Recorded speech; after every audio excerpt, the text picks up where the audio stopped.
This season of Give Up After 3 is brought to you by the book of the same name, Give Up After 3, a historical analysis of Sherlock's lost final episode, where I take all of the research we've done from the show across the seasons and all of the learnings and findings and condense that into a full academic book. It's fun, it's lighthearted, but it also has a lot of the more interesting things we discovered and worked through. So if you want a way to support the show and also get something really interesting, you can find that at zeroindent.com/store. That's zeroindent.com/store. What has happened here? Can we please talk about Star Wars again? I can't hear you. Hang on. What's going on? Oh, you're on mute. That's why. Test 1, 2. Yeah, I can hear you now. Okay. Yeah. So what's happened here? I really want to talk about Star Wars again because this episode broke me and I don't understand why. But there's a YouTube comment you left on like the second episode of the show where you were like, this isn't gonna ruin the show for me. I'm pretty sure I'm enjoying it. And I like that we're 2 episodes away from finishing this show and you have behind you a giant Star Wars wall. You're holding a laser sword, and you can't. And it's so uninspired that we can't even get the technology working. Like, yeah. And you seem traumatized by this episode. And like, I don't understand because like, this is the first one that I actually like went back and. Like, it was literally playing, I think, most of the entire day today. So I was paying attention to it off and on. And it's the first one that I've actually, like, tried to watch back to back. Because the first time I watched it, and I hated it so much, like, vehemently hated it. Yes. And I didn't understand why. Good. And so then I had to go watch it again. I was like, why did I hate that so much? I did not used to hate this episode that badly. And, like... from like cinematography it was shot brilliantly, but I hated it. I'm so excited about this energy that you're coming. This is what I wanted for you, Darth. I wanted you to see this show for what it is, and because I know the answer as to why you hated it so much, and I will try and unpack that for you. But like that energy of being like, I think I should have enjoyed this, but I fucking hated every second of watching it, is like. Next episode is gonna ruin your soul. Like you're gonna be a changed man by the end of this. So yeah, I surrounded myself with comfort objects. Yeah, and like I set up other stuff and like have a side camera and like did all of this playing to make myself feel better. I'm giddy with how good this is.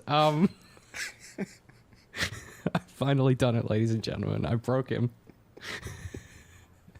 I didn't even properly prepare. I took no notes because I was too angry to write anything down.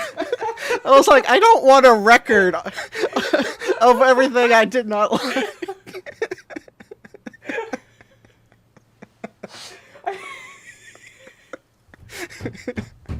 I'm dying. That you found it so unpleasant. You're like, this is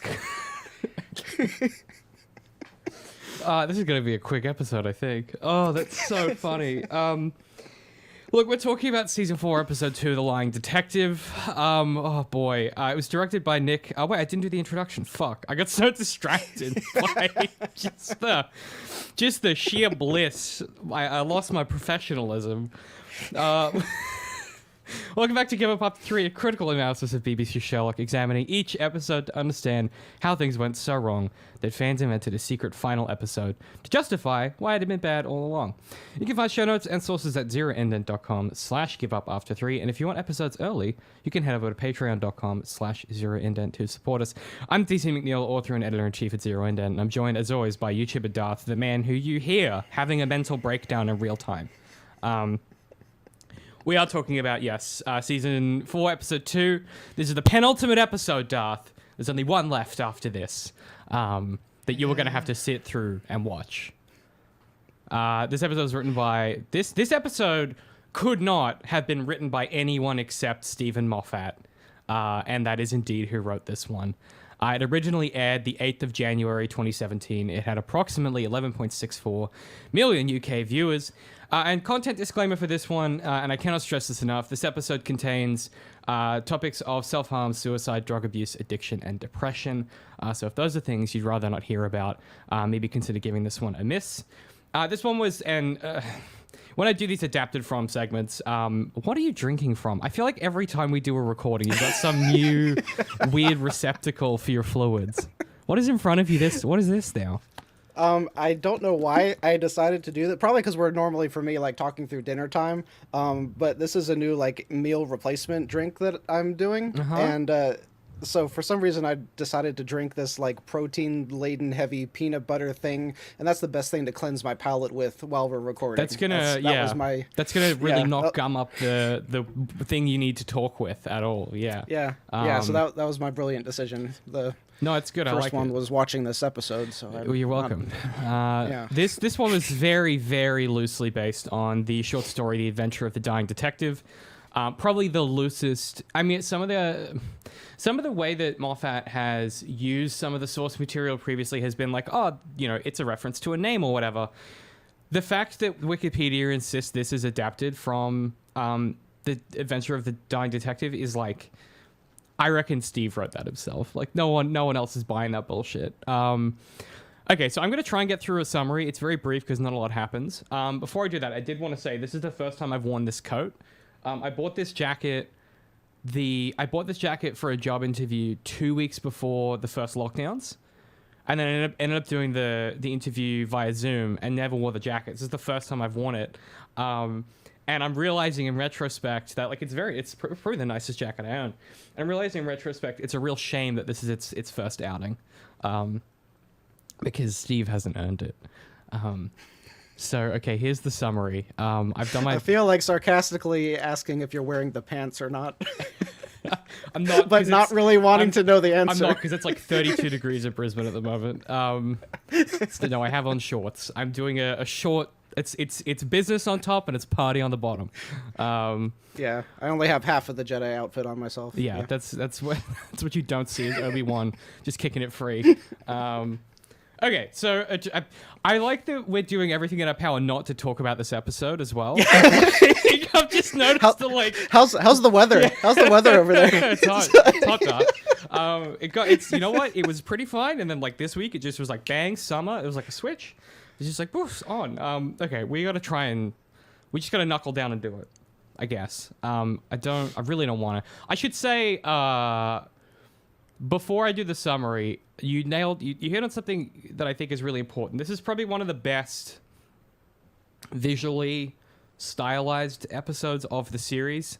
And I think that's a big contributing factor of why it probably it burns a hole in your brain, which I'll kind of try and explain what's going on with all of this. Okay, so a drug-addled Holmes is visited by Faith Smith, the daughter of rich philanthropist Culverton Smith. She explains that her father injected her and a board of directors with a memory-inhibiting drug. During this time, Culverton confessed that he needs to kill someone, but Faith cannot remember who. As she explains, her life turns on this one word, and she is prepared to take her own life as a final resort. Holmes and Faith spend the night wandering London, and when Holmes comes down from his high, he realizes that the one word she can't recall is anyone. Culverton effectively confessed that he needed to kill anyone, and Sherlock realizes he is a serial killer. As Holmes spirals deeper into his drug addiction, he obsesses over Smith. Mrs. Hudson kidnaps Holmes and delivers him to Watson at his therapist's office. Holmes and Watson are then whisked away to meet Smith at a hospital visit. Smith parades them in front of children, taunting Holmes, and eventually takes them to the morgue, his favorite room. Smith does not directly confess to murder. Instead, he tells the parable of H.H. Holmes, a serial killer who built a castle designed to funnel people to their deaths, essentially alluding to his setup with the hospital. Holmes swipes Smith's phone and texts Faith, who arrives, and much to Holmes' confusion, is not the woman he spent the night with. In a fit of drug-induced anger, Holmes lunges for Culverton with a scalpel. Watson then beats Holmes into submission to save Culverton. Holmes is then admitted to Culverton Smith's hospital. Holmes awakens and Smith taunts him one final time, forcing him to beg for his life before beginning to suffocate him. Meanwhile, Watson and Mrs. Hudson discover Mary's final message to Holmes. Watson races to the hospital and stops Smith from killing Holmes. It's then that Holmes reveals he was recording Smith's confession and his attempted murder. Culverton then, to the police, admits to dozens and dozens of murders. Meanwhile, Watson and Holmes reconcile, both coming to the conclusion that Mary's death was her choice and neither of them are particularly to blame. Later, Holmes discovers a note left by Faith, proving that the woman he spent the night with was in fact real and not a hallucination. Elsewhere, Watson's therapist reveals herself to be Eurus, the secret Holmes sibling. As Watson tries to leave, Eurus pulls the trigger. Credits. This episode's plot is ridiculous. It is just... I mean, the load-bearing device of this episode is Sherlock's drug addiction. And to undercut that with the, Mary asked me to, put myself in danger to manipulate John into saving me to repair our relationship. If you say out loud what happens in this story, it doesn't make any goddamn sense. And even if it did, it basically makes Mary and Sherlock like the worst people, which we kind of already knew. I just think it's noteworthy. How is that not like this, quintessential abusive relationship where you're manipulating the other people's feelings? Yeah. I mean, it's super toxic and abusive. Like, and she's dead. It's impressive. Like, posthumous gaslighting is not something I've ever really seen done this well.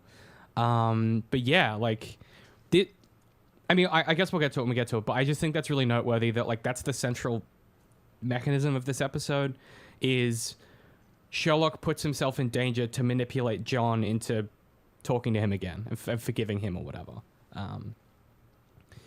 Okay, I guess let's try and work through this.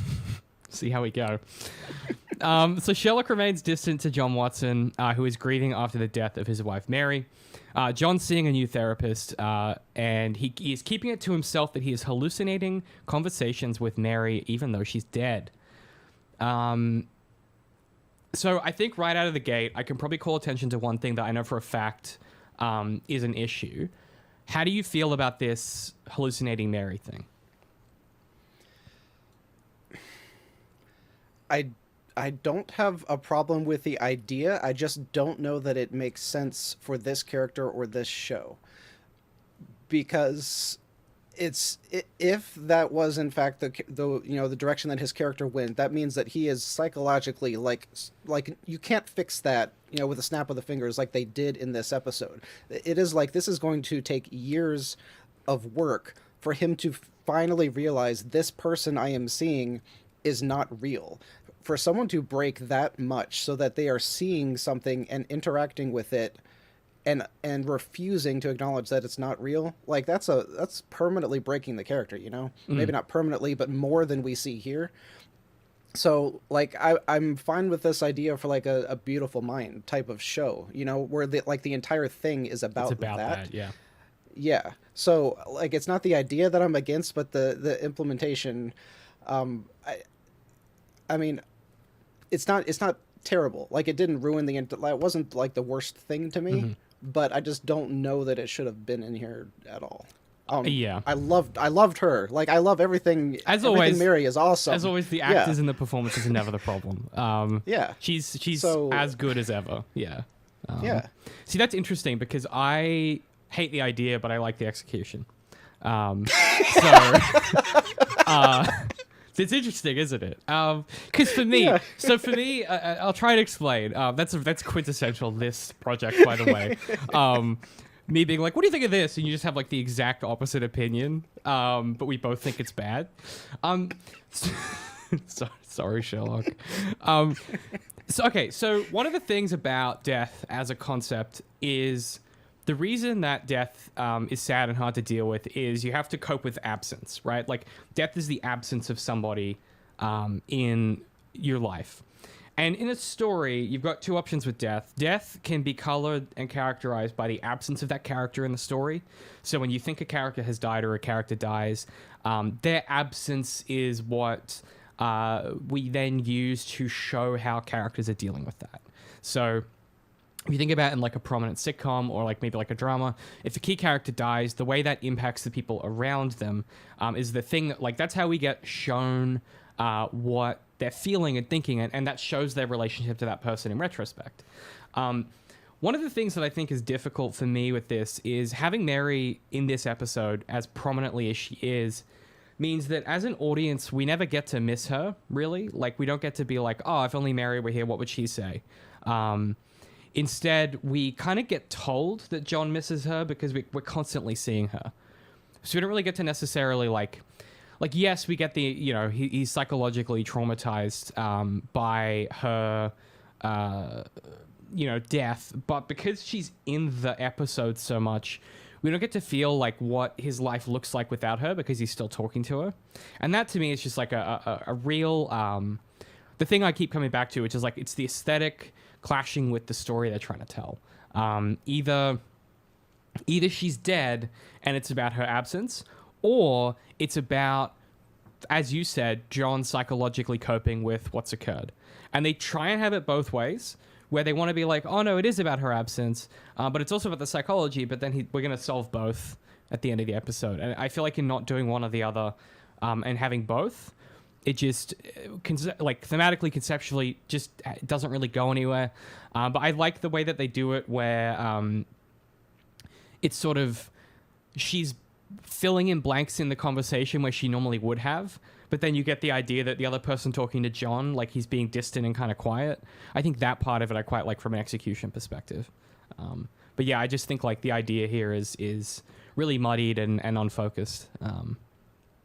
Yeah, I do like the idea, and I don't know how intentional it was that because I think that they said this at the very end of the episode, that like he is better with the memory of her or something like that, and it was like he's legitimately he's legitimately smarter with her telling him this stuff, but it's his own brain telling him this stuff, but he's imagining what would Mary do in this situation, and that's forcing his brain to intuit things that he normally would not do. Yeah. So that's just super interesting to think about, that the death of someone could like rewrite your brain hardware so that you start thinking differently, but that only works if you're imagining that person and what they would do. Yeah. Because next episode, John's going to go back to being a big dumbass. So, like, I don't know what to make of any of this. Well, I mean, Mrs. Hudson did call him that in this episode, so it's not like he's some like brilliant. No, that's a good point. Yeah. Okay, so let's set up the villain. So Culbertson Smith is a prominent entrepreneur and philanthropist who gathers a bunch of close colleagues, including his daughter Faith, and he forcibly subjects them to this medical serum that inhibits memory, and then he confesses that he is going to kill somebody. Despite the chemical, Faith is able to remember fragments of it and writes part of it down. She then later comes to Sherlock. So 5 years later, she comes to Sherlock, who is heavily using drugs again. And she has a sheet of paper where she's saying there was one word, one name that she can't remember. She doesn't know who he's going to kill. Sherlock dismisses her case as being too weird and refers her to Scotland Yard. However, before she leaves, Sherlock realizes Faith is suicidal and offers to walk with her around London, despite still being high. So, what do you think of Culbertson Smith as a character? Does this do anything for you? What's your thinking here? Before we get too far into that scene, as we've done before, did you notice in, again, the opening scene where they kind of give away the secret villain? In what sense? It opens up on the psychology session with John and his... Yeah, what do they give away, though? It's not necessarily giving away, but they always introduce something secret at the beginning. Oh, sure. Yeah. That doesn't tie in until the end. And so now at the beginning of every episode, I'm like, okay, what are they showing me? That's not going to be there until the end. Yeah, I suppose that's true. So yeah, that was the number one thing. Like, assuming I had never seen this before, just based off our discussion, I would be looking at that and thinking, she might be the killer at the end of all this, because that's how this show works now.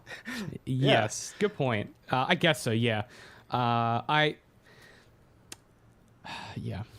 I mean, that twist is so fucking dumb, but his personality is so odd. Um, and I'm trying to figure out how to phrase it. Like, I like his one-on-one villainy more than his public villain persona, if that makes sense. Like, when he's talking, like, with Sherlock and it's just the two of them, like, that's kind of terrifying. I like that version of him. But when he's being all, like, creepy and stuff with, like, the board of directors or whoever's in this first shot here, right?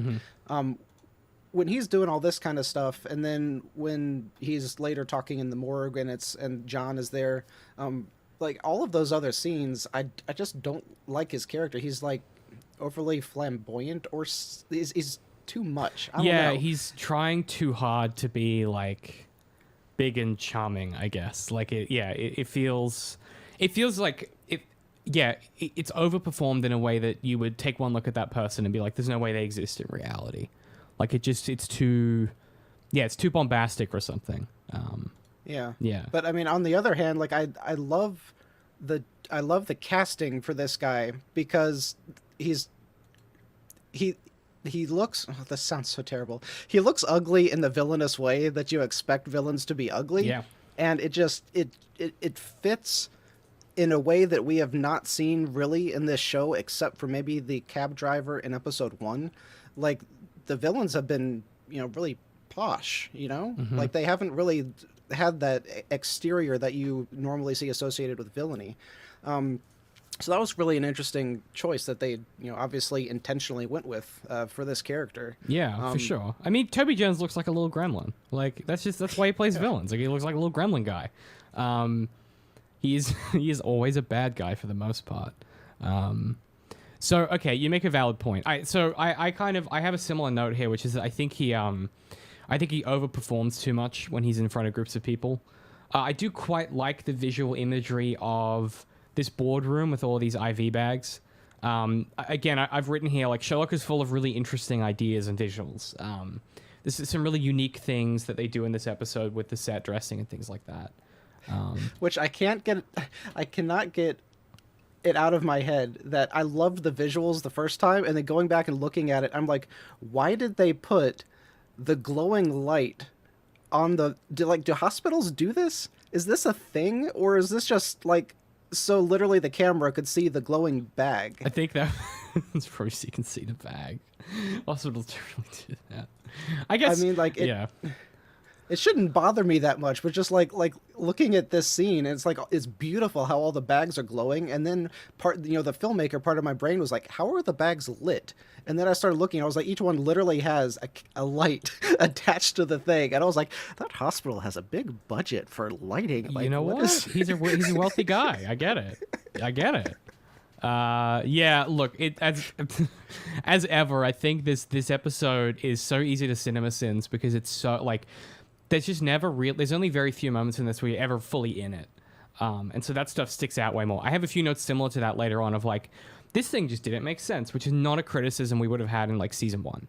Season 1, we were very concerned with, like, thematically what's happening, plot-wise, character-wise. This episode really, like, I was never immersed at all, except for a few kind of exceptions. So I think it's telling that even this early in, you've noticed something like that does not bode well for the rest of this episode. Yeah.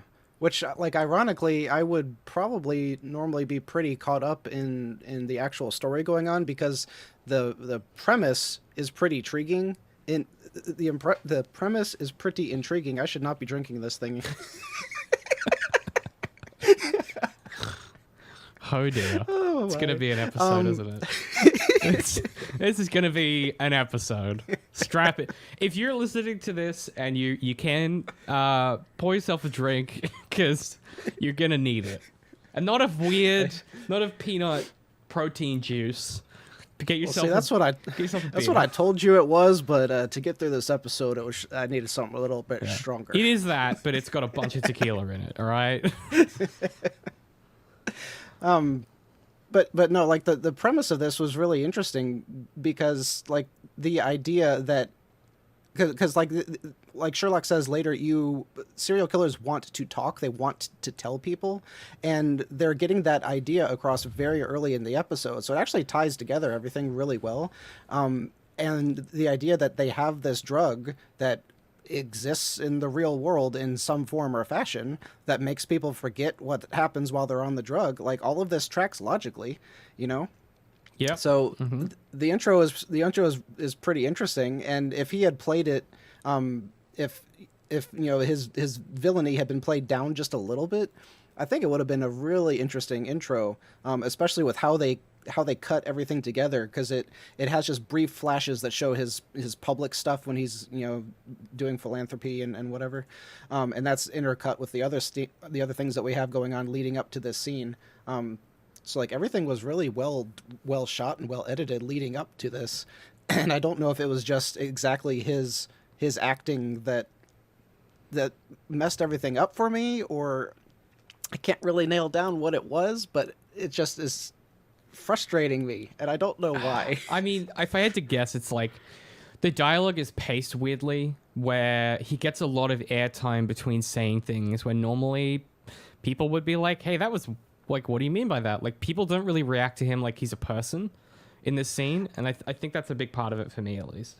I'm assuming that's supposed to be them saying, yo, this dude is mega rich and he gave all of us, you know, these jobs and whatnot. So when he says something, everyone's afraid to talk because they don't want to risk, risk what they have, because you don't want to piss off the boss. I get that. I've worked with people like this before, and like, if you're senior enough to be in those rooms, like, your job is to talk. And like, I get it. You know, we see that later on. He threatens people constantly with firing them. It's just weirdly stilted as a scene. Like, the pacing of the scene, I think, is just off for me. Yeah, it's. Oh, this dude. Look at that! Look at that little face. It's just like, yes, I'm the baddie. Oh my word. Oh dear. Okay. One thing I do really like is I like the scene with Sherlock and Faith where the drugs have really like they've made all of Sherlock's mind powers like chalk. And like, it's no longer like cool flashy whizzies. It's like really kind of like Spartan and kind of rudimentary. Yeah. I thought that was a really nice touch. And I've written down here, Sherlock throws her bags, and they use the Matrix slow motion in a way that Darth pitched during the wedding episode, where he freezes time to do something important. It's really good. Mm-hmm. So they must have heard you in that episode. And retroactively across time. Yeah, that's how phenomenology works. But yeah, like this scene with her and like he's sort of he's catching up to his own brain. I thought that was really cool as well. I thought that was like, yeah, I don't know. I can't believe I'm saying this. I really like the characterization of Sherlock in this episode. He might be my favorite version of the character because he feels like a person who has feelings and empathy. And like, yes, he's a loose unit, and yeah, he's kind of a dick, but like, he talks to Faith like she's a person. And I enjoy the fact that like, even if it's just because he's high, he decides to go with her for no other reason than like it's the right thing to do, and because he sees another person in pain. I just think it's a really rare treat to see Sherlock kind of behaving this way. Yeah, that's a really cool read on it that I hadn't really noticed, that he does feel way more empathetic in this for some reason, and maybe we could say that's a result of Mary's death and losing John. Yeah. Obviously that's inference right now because he's high as a kite, so we don't know what's real at this point. True. Yes. Well, that's a really good point. We should keep that in mind as well. What is real in this episode becomes a real question. Yeah, but I really loved this entire bit. All of the deductions that happened with her, the way they were done, the way they were acted, all of the special effects and stuff, the bits with his little toady who's in the other room that I forgot the name of, just like the way everything interjects together, and the way that the characters are placed in certain places, so later on no one is sure if she was ever there in the first place. So clever, because no one even sees her. Yeah. I really enjoyed I really enjoyed this scene. And I kind of wonder if it had started on this and not that first opening, if I would have had. That's what I would have done, Darth, because it makes sense. Because usually, and this is going to sound crazy, usually in your Sherlock Holmes story, it starts with someone coming to him with a case. It's normally how the short stories start, but that's fine. It's fine, Steve. Sherlock Holmes needed to be fixed.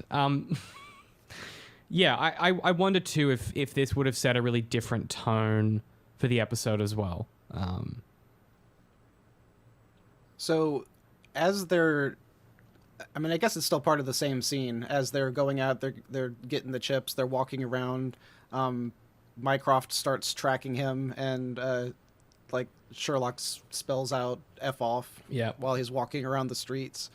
What I thought was interesting about that was the fact that it wasn't the cameras that were doing it. It was just tracking his phone and where he was walking. Yeah. And I found it really odd that they could not prove that he was walking with anybody. With all of the cameras in London, all of them, which they've always been able to use before, suddenly they couldn't prove that he was with someone, which was just the most blatant plot device. Or, I mean, Darth, or, let me tell you, listen, you need to read more Tumblr, Darth, because, alternatively, Eurus is so super smart, so fucking genius level brain, that she kind of is able to move around the city and avoid where the cameras are in such a way that no normal person could do without Sherlock noticing. That's how next level she is, Darth. Ironically, I'm actually okay with that. And you're probably going to hate the fact that I don't have as much of a problem with her as you're going to. No, here's the only way to cope with this show at this point is to go, I guess that has to be the case, because otherwise this becomes unbearable. Because the contrivance of Sherlock walking in that repeated pattern, and this person who is ready to take her own life not being like, hey, what the fuck are you doing? She even mentions that. He's like, oh, don't even worry about it. The fact that she avoids all the cameras, the fact that like they don't have better surveillance, the fact that they don't have like any other type of surveillance, it's just the cameras, and then she like, it's all just a lot. So you kind of have to be like, yeah, she probably just is real smart and can't avoid them. It's a very defeatist way to read the text, but I don't really see how else you can get through this kind of stuff without doing some permanent like mental damage. Well, to be fair, Star Wars fans do that all the time, so I shouldn't judge too harshly. It's true. It's true. So in the midst of that, we have the amazing little deduction of the note that was in her kitchen. I did adore how they did that. Oh my god! So I'll set that up in a second. So because that scene is like, that's one of the coolest things this show has ever done, and it's incredible. But sorry, as you say, yeah. So Mycroft is tracking Sherlock, and he calls John and sort of accidentally lets slip the implication of another Holmes sibling as he kind of hangs up the phone. So yeah, Sherlock and Faith walk all night, and Sherlock does this. So back at the house, he works out a bunch of stuff based on the note, like that she has a small kitchen and that she's been. She was in a relationship and now isn't, et cetera, that she was doing self-harm, all that stuff.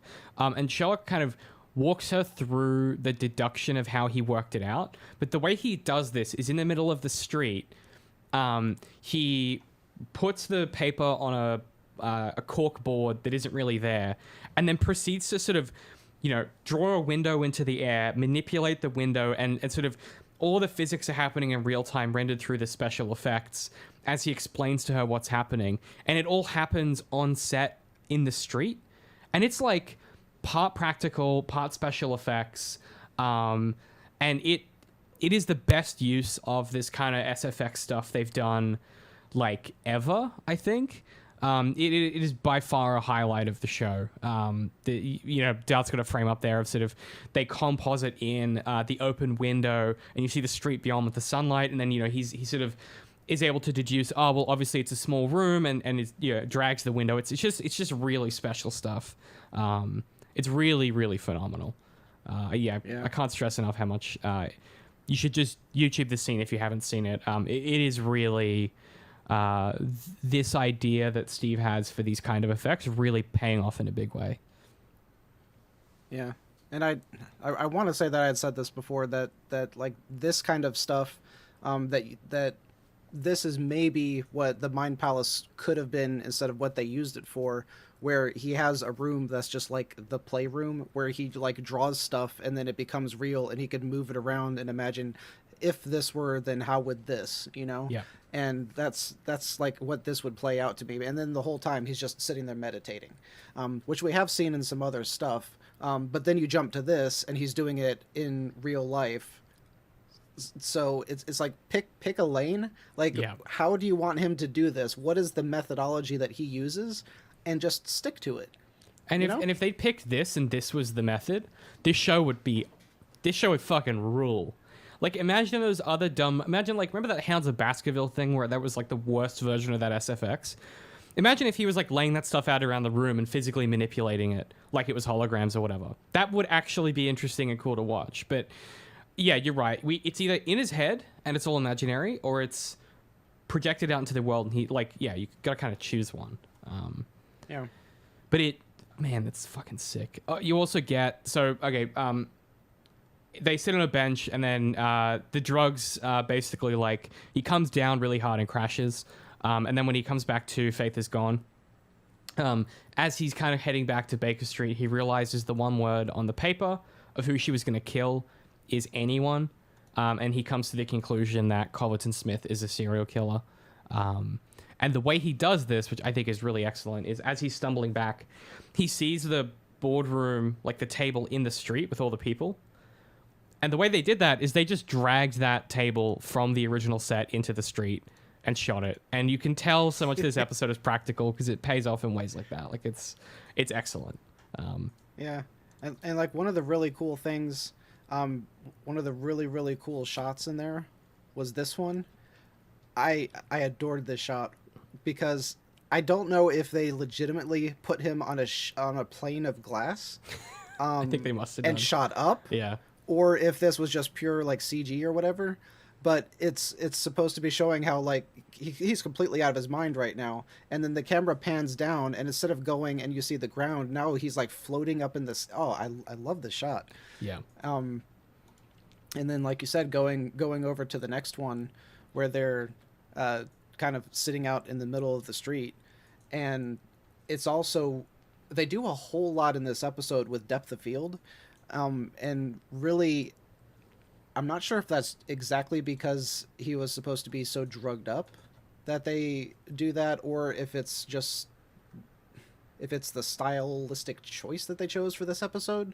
But there's like an incredibly deep depth of field, and like if you just notice in the background, like so much stuff is blurry, even around the main, like only part of their faces are in focus in a lot of these shots, and then even the sides of their faces are blurry, and you really see that in that outdoor scene there. Yeah, it's definitely a choice they made for this episode. I think it's supposed to kind of, with how sharp and clear the rest of the show is, I think it's really trying to communicate that drug influence on how Sherlock perceives the world, which is not how drugs work, but it makes for like an interesting visual aesthetic. So the other thing I had on the scene before we move on is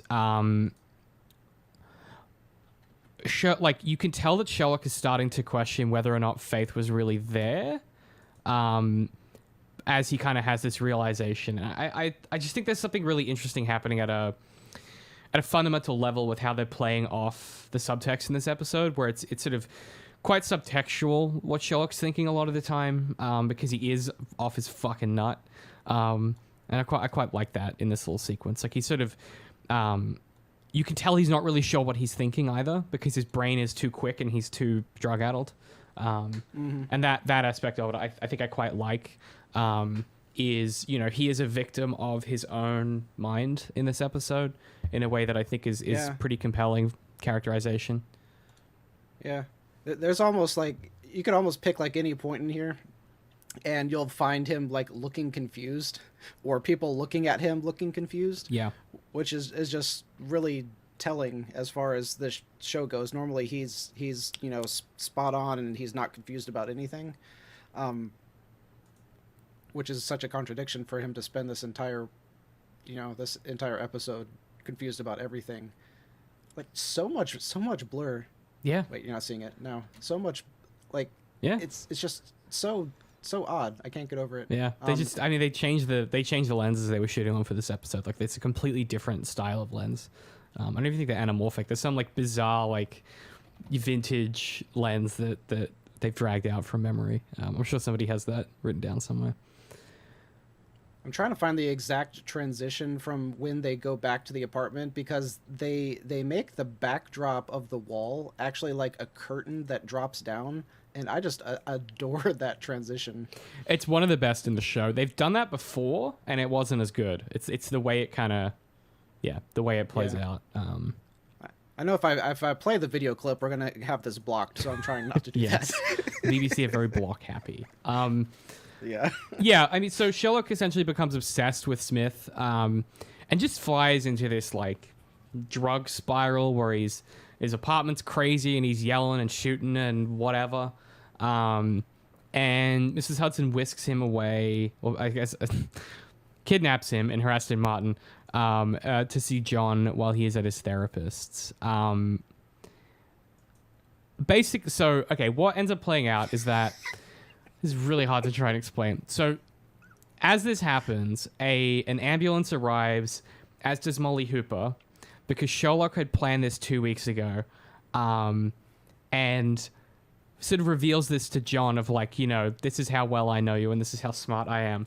And John gets increasingly annoyed as he's like, I'm not that fucking predictable. And Sherlock's like, oh, it's not that ridiculous. The people I know the best, I predict their behavior in, closed environments or whatever.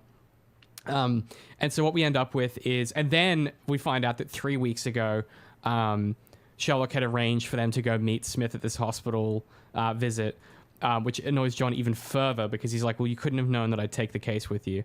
And so John heads to the hospital, and Sherlock rides in the ambulance with Molly to the hospital to meet Corbin and Smith.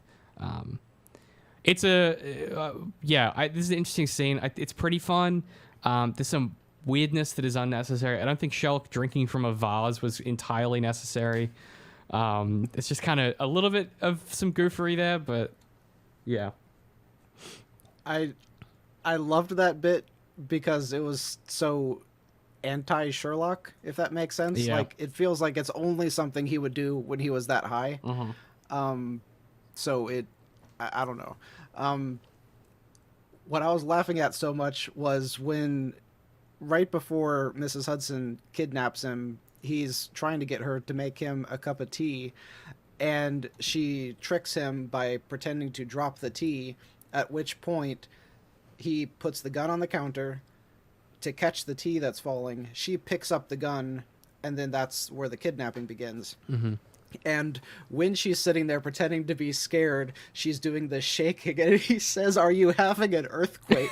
That's right. Yeah, it's a good line. Every time I hear that, I just like die laughing. It's good. Listen. It's good. The next time someone's nervous and I see them shaking, and I really want to say, "Are you having an earthquake?" It's just like so insensitive. It's incredible. Are you having a fucking hell? Yeah. Oh my word. Yeah. So clearly this episode has broken Darth, because that was like borderline hysterical. Like, I was like, oh dear. Yeah, there were little bits of this that I like really liked. There were several bits of dialogue that were just bangers. I loved them. Yeah. The way that they introduced Mrs.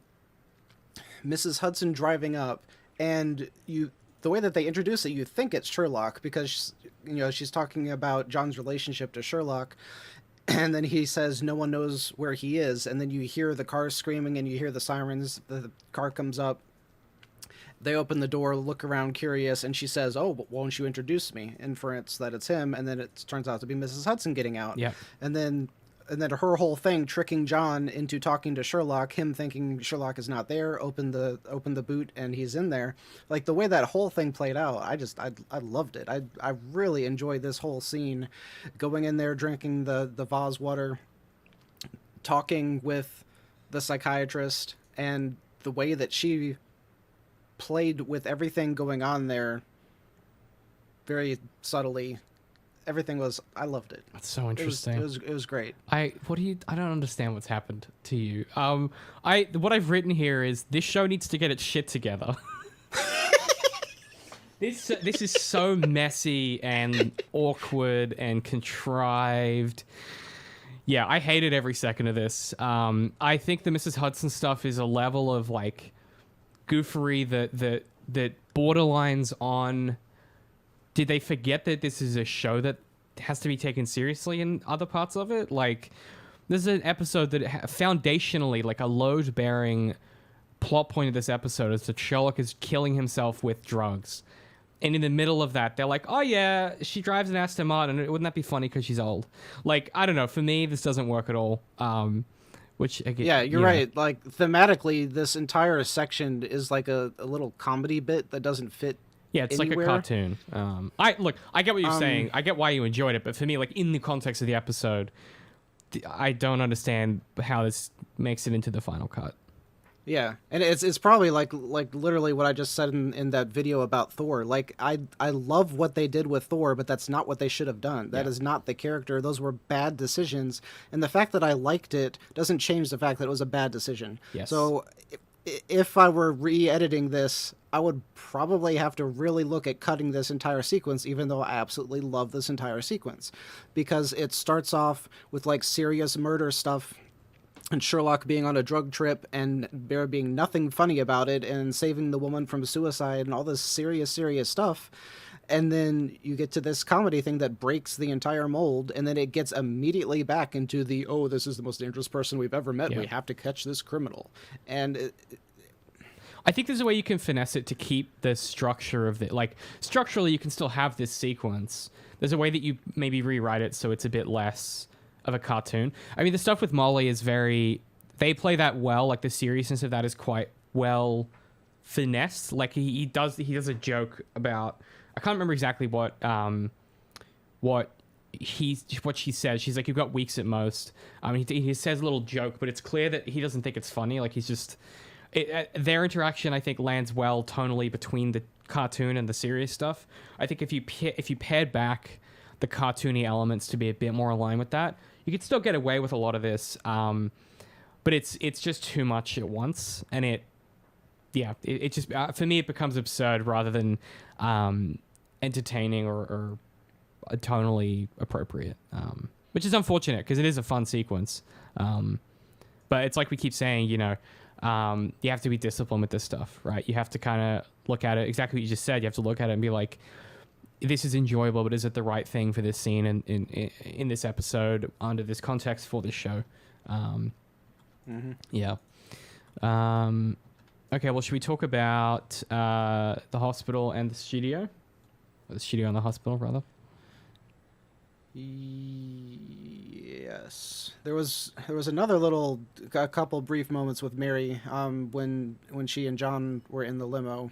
And I'm trying to think of if any of the stuff that we see with her is like important enough to like really stop and bring up, because all of it just feels like it's like she's just adding extra context to that scene. So I don't know if any of it is really important, like structurally to look at or anything. But yeah, I mean probably not. Only that we learn that John is talking to her out loud because he says yes to her, and the cab and the guy driving the car reacts. So we know that the conversations he's actually talking out loud, I guess, is the other thing that we learn there. Okay, well we might revisit Mary, I guess, when we get sort of to the stabby part of this sequence. So Sherlock and John arrive at a studio to meet with Culverton Smith. So he is shooting a children's cereal commercial called Serial Killer, as in cereal with a C, not cereal with an S. And it is the most I've ever seen anyone be. He's weird. He's creepy. He's really flirty with like one of the like production assistants in a way that I suddenly was like, oh yeah, rich people are like this and they get away with it. Like that part, like you said, when he's one-on-one with people, you get it. But anytime he's performing, it's too much, man. It's too much. But yeah, I mean, I guess the idea is he's taunting Sherlock with this serial, because he's like hiding in plain sight, being like, I am a serial killer. And it's that thing you said before about like, you know, they want to be seen and known. And this is a way to do that safely while mocking Sherlock, I guess. Did you notice the name of the serial? Was it... What was the name of the cereal? Is it like some Redbeard or some shit? It should be up there right now. Nash? It's reversed. Yeah, What? Nash. I don't know why I found that so funny. I What? found that. Nash. I'm like, this is marketed for kids. Like, remember that. Like, Wait, he is was that like, the- the kids will get 2 of their 5. Is that the name of the cereal? Nash? It's gotta be. I thought right? maybe that Or- was like the name of like the brand that makes it. I thought the cereal was called like... I don't know, man. Sherlock season 4 What? episode 2 cereal. What is it gonna be in your Google history? Oh, What is the it's name of al- the Sherlock cereal? It's already a tremendous disaster after this show. Can I not find? Did you know the serial killer? I just want to know what the cereal's called. Transcript. Here we go. Using it hyperpresentation. Serial big twist. Serial killer. Yeah, maybe you're right. I guess he never says the name of the cereal. Cereal. I'm trying to look up It's not easy if to... there's a close up of the box that you can see. Yeah. This is the real detective work of Sherlock. You know what else is interesting is the I'm suddenly blanking on the name, but the production assistant or whatever that he very mildly sexually harasses is Yep, like, that is what happens. but she's like actually smiling at him like the entire time. So seems to be it's, into it. It's almost until she turns around and then the smile drops. So I'm like, maybe she's in it for the money and she doesn't care, or she's just smiling so she doesn't lose her job. I think everybody around him is just constantly afraid to get fired, and so he does this shit and gets away with it. Is my kind of interpretation there.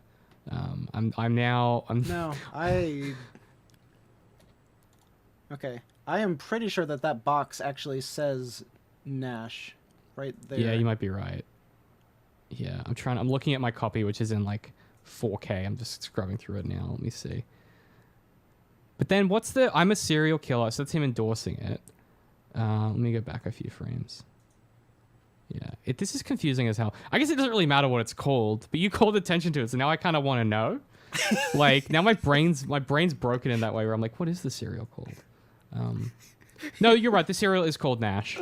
Yeah, I can see it on the box in this close-up in beautiful, lovely, crisp Blu-ray 4K Ultra HD DVD box set that I have. Yeah, it is called Nash. What a terrible name for a fucking cereal. Nash. What? Mom, can I have some Nash? No, you can't. Absolutely not. It's a terrible... No. Sounds like poison. And I have successfully distracted you from talking about the story now for a solid 3 minutes over a box of cereal. You've done well. You've done well. Listen, I'm willing to be distracted, okay? I think is the other thing that helps. One thing I did like before we get to this, before we move on from the cereal, I did like in the limo, Mary telling John how Sherlock deduced where his new therapist was, which shows that John is capable of doing it, which I thought was cool, and we see that at the end of this episode as well. I like this version of John, like you said, him thinking what would Mary do. Interesting choice. Okay, so after the cereal commercial, Smith takes him to visit the new hospital wing that he was a major donor of and is thus named after him. And he, kind of alludes to, he's talking about serial killers where he forces Sherlock and John to do like a group meet with a bunch of children, and it's just incredibly weird and creepy the whole time. Yeah. In a way that is like, Yeah. like he he does the same maneuver where he kind of is like, oh, how long? One of the nurses is like, I don't think this is cool to talk about in front of the kids, maybe. And he's like, how long have you worked here? And she's like, oh, 7 years. And he just kind of like gives her a look and then does what he wants anyway. But it's a very weird interaction between the two. So when they actually get to the hospital, the first thing while they're in the car ride, I'm pretty sure that John asks him something like, are you coming down? And Sherlock says, wait till we get to the hospital, or something like that. And then the first thing we get is them John standing outside the bathroom talking with the lady, and then Sherlock comes out. So was he literally in there doing cocaine Yes. or something? That's the inference for this scene, that with this creepy dude sitting outside grinning at us. Yep. So literally. So in the cab or whatever, John says, because Sherlock's hands are twitching. He's like, "Do you need another hit?" And Sherlock's like, "Yeah, when we get to the hospital." So yeah, I assume he just went in there and did some coke or some heroin or whatever it is he's on. Maybe a bit of both. One to cocktail. And then after that is the, like, as you said, the cringy scene God. up in the kids department. Like, they don't all look like they're the chemo kids or anything. I don't understand like, what this is. What is this? Yeah, is it a school trip? I don't know. It is just very odd. What I will say is I quite like that everyone's like, oh, Sherlock, I love your blog. And no one knows who John is. It's very funny. Yeah. That scene with the nurse outside the bathroom where she's like, oh, that was Sherlock Holmes. I really like his blog. And Watson's like, you mean my blog? And she's like, oh, no, that blog's written by Dr. Watson. And he's like, yeah, I write it. She goes, well, no, Watson writes it. It's very, very good. And then Sherlock comes out and she's like, I love your blog. He's like, oh, thank you. But yeah, that sequence with the kids initially is quite good and interesting, where Sherlock is kind of being like, he and John do this kind of 1-2, back and forth, where Sherlock's kind of being the funny man and John's being the straight man. It works quite well. Whereas, let me tell you, I'll give you all the evidence about the case of this person who poisoned this person. And Watson's like, I think you just gave away the answer. It's very good. It's really, really funny. And then it gets weird because Smith is like, how do you normally catch a serial killer? And Sherlock's like, oh, they always went blah, blah, blah. He gives like the basic profile of like they tend to have like suboptimal education, etc. And then he's like, oh, but that's just the ones you've caught, isn't it? Like just the dumb ones. And it's just a weird, I don't know what's going on there. Like what he's trying to achieve. It's just strange and off-putting. Yeah. And I've been trying to figure out exactly, like, why does this scene not work? Because the premise of everything sounds like it should work. Where they're having this conversation and it's got, like, everything has a dual meaning because they can't outright say anything because they're surrounded by all of these kids. And he's, like, playing with this doll in an evil way and randomly pulling off its head like while they're talking, and like all of this stuff should work really well, but I think the problem is that they are so obviously, the scene is just screaming at you, this is weird, you're supposed to notice the kids. Like that's what to me, like this scene is just blatantly saying this is weird because the kids are there, and it's not done subtly enough for the scene to do what it's supposed to do, for it to have that tension where the kids don't understand what they're talking about. Like it's just so obvious that the kids are just, they were told to sit there and be quiet, and the adults are going to talk. Yep. Yeah, definitely. No, you're right. There's no version of this where if you're in that room and you're not one of those two people, that you don't immediately go like, this is fucking strange, like in a way that is unbelievable, I guess. Like this isn't like a covert conversation. It's too obvious. I hadn't really thought about Yeah. that, but yeah, that definitely that for me is why that part of the conversation doesn't work. And that may be kind of the problem with his character, is that the idea is fine that he's like this mega rich guy that's super well liked and everything, but he's blatantly and obviously doing stuff that is so questionable that everyone in the back of their minds would be thinking, this guy's a serial killer. Yep. Like, the point of this was supposed to be he's the one person that nobody expects, but he's acting like the one person everybody would expect.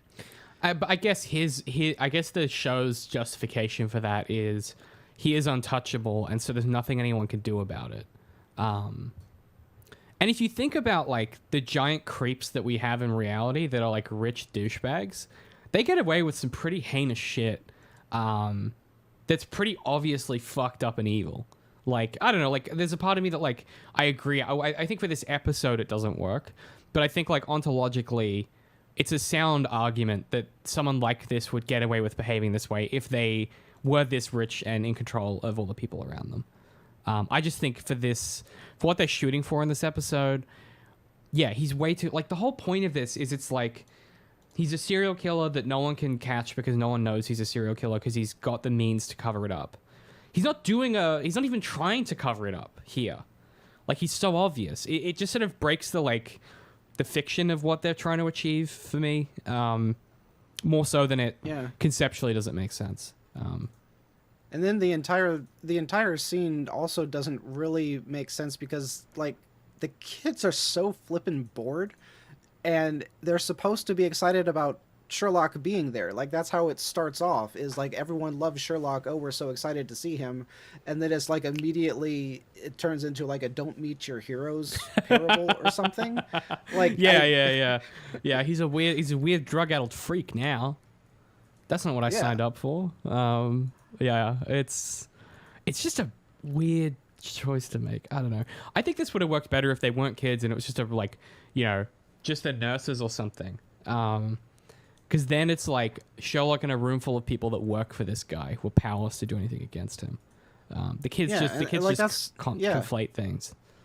Yeah, because that's what I was saying, is like it feels like the kids are only there because they wanted the juxtaposition of the innocence of the kid versus the evil that this guy is doing, and it is so forced that it just doesn't work whatsoever. Yeah. And I have not ranted about this yet, and I don't know where to rant about it, but I'm pretty sure this has already happened, where Sherlock went on his mini rant about how this little smug-looking dude is the most evil killer in the history of the universe. Yep. And I don't understand why. Like, this guy cannot have killed more people than Moriarty did. Like, Moriarty ran like a worldwide criminal empire. He was the big bad. And every person past that, Magnuson, was even worse. And then now this guy is even worse. Like, they are making up stuff that doesn't make sense in the context of what we have seen, just to raise the stakes and make it seem like this is this big bad thing. And this guy wasn't that dangerous at all, but maybe we could maybe say Sherlock was saying all of that just to make John be afraid for him so he would come rescue him later, because, oh, Sherlock told me he was big and bad. But I think that's reading a little too much into it. I think that the writers were actually trying to say this is the worst killer that we've ever seen. But is he? Yeah, this is the Moffat maneuver of every time a thing happens, the stakes have to be higher. And you just back yourself into a corner where it's like, especially if you do Moriarty at the end of season 2, you kind of put yourself in this impossible position of like, he's supposed to be the worst. Like, the whole reason that Moriarty is famous is that he killed Sherlock Holmes for 10 real life years. It took that long for him to come back in the stories. So he was famous for that reason. He wasn't famous because he was the worst villain. He was just like a professor that happened to outsmart Sherlock and happened to kill him. I think Steve's issue is, and you see this a lot in Doctor Who, because I've been rewatching some of his stuff for context around been watching that and Supernatural for context of what else these fans are talking about in the threads. And one of the things that keeps coming up is it's like I was saying a few seasons ago with Doctor Who, where every time a season ends, it has to resolve whatever the big overarching plot was, but then escalate it even further. It's like, oh, we worked out what the cracks in the skin of the universe were. Oh, but they're caused by the silence, and the silence of this other big thing. Oh, well, what does the silence mean? Oh, well, this other big thing, and then like it just spirals out of control because, like I've said before, I think it's an anxiety that if things aren't bigger and more important and more dramatic in that particular mode, that people might lose interest. I think it's like an insecurity thing where you can't just tell one story really, really well about this guy who's a creep and a serial killer. He has to be the worst serial killer we've seen so far. It can't just be that, Mary has a dark past and that changes how she is. It has to be the worst past you can have, and they were involved with the worst people that could be around. Magnuson can't just be a bad guy. He has to be the worst bad guy we've ever seen. And it just sort of has this accidental consequence of when you deal exclusively in superlatives like that, unless you can successfully one-up your previous writing and genuinely give us like, yeah, this person is worse, you kind of like shit out of luck with, I guess, like, you can't keep saying it's worse if it's not. And this, you're right, he doesn't feel worse than, say, like a Moriarty or a Magnuson. And so the claim here kind of rings hollow to me. And I think the story definitely, at least textually, the story believes he's the worst because, there's this whole argument being made that, like, the reason he's the worst is that he's hiding in plain sight and he's unstoppable because he's, like, famous and wealthy. And that seems to be the argument here. Which is sort of the argument as to why Magnuson can get away with everything that he does because he has all these secrets and he has all this power. So it's kind of a similar argument, but I just don't buy it. I don't think it's true. So I tend to agree, yeah. Yeah, and an interesting comparison that kind of popped into my head with misusing big villains was Bane with Batman. Granted, I don't know at what point they wrote the breaking of the Batman story first came out, which for anyone who doesn't know was Bane was like a super buff dude that got even more buff when he took this like serum and it made him into a super soldier, and he kind of pretty much hulked out and was able to literally break Batman's back, right? And when they introduced that character to the live-action Batman films, it was in the corniest Batman film of all time, and he was like a one-off villain that was killed within 30 seconds he was just so poorly used. And then the Dark Knight trilogy at least better used him, even though I would argue it's still not the absolute best use of the character. But it's the same thing. You have what is supposed to be the final villain that kills or breaks the main character for an extended period of time, and you try to, if you don't use that properly, it's just you're wasting literally the best thing about the antithesis of the hero character. And to cast Andrew Scott and then be like, nah, he's dead? What are you doing? Like, it's just, it is a true, here's the thing. I think in a prospective season 5, Moriarty comes back. That's because this show, I don't want to get too far ahead. This show ends with, the previous season ended with the promise of Moriarty coming back, which proved not to be true. This show ends with a similar promise, which is part of the reason why people thought there was a secret episode coming, because makes sense. If I were to write a season 5, which I sort of have done as part of the nonfiction book I'm working on, you bring Moriarty back, you have him be a really powerful force of villainy, you have him do things that would change the makeup of these characters forever. With someone like Colvin and Smith, like, I guess he exists as a plot device for Sherlock to use to manipulate John into returning to their relationship. That's his function here. He doesn't feel like he has any agency beyond his role in that sense. And I think for me, that's another reason why it doesn't necessarily work. Because you have that layered on top of the promise of like, he's the worst guy ever, but then he's really like not. He's just sort of, he's a different kind of evil. And that's sort of the extent of what makes him worse, is he's just like a different mode of villain. Yeah. And they didn't remotely get into it, although he says it himself, that with all of the philanthropy that he has done, he is literally a net good for the world, even though he is also a serial killer. So, quite realistically, by taking him down, like, thousands of people are now going to go hungry. Well, Darth, it becomes a question of what kind of philosophy do you subscribe to? You're a utilitarian kind of philosophy kind of guy, you know? How do you lean philosophically? Do you think that, like, if I kill 10 people to save 10,000 people, is that good? What if I had a trolley and there was a one guy on one side and then 4 guys on the other side, but the one guy was your friend? What would you do about the trolley? You know, these kind of questions are interesting and never addressed. Like, this episode has no interest in any of that whatsoever. It's just like, nah, he done killed people. He's bad. Go prison. Seems to be the conclusion. Like, it's like philosophy for babies. Like, I don't know, man. Sucks. It just sucks. That should be like the title of the video. Done bad, go prison. This episode sucks. Which is so perfectly summed up by this smile. Look at this little fucking creature. Look at that. Look at the little goblin guy. Okay. I suppose we should probably talk about the mortuary, and then what happens there, and then we'll probably take a break and then work through the back half of this episode. So Smith takes them down to his favorite room, the mortuary. Sherlock and John try and goad Smith into a confession as Faith arrives.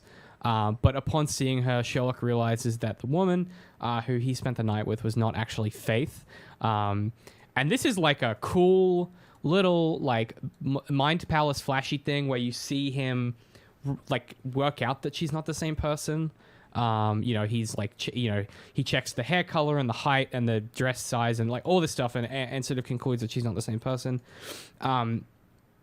And seemingly sort of in a fit of drug-induced kind of rage or paranoia or something, Sherlock grabs it. He's convinced that Smith has a scalpel, and so he grabs one himself and goes to attack Smith.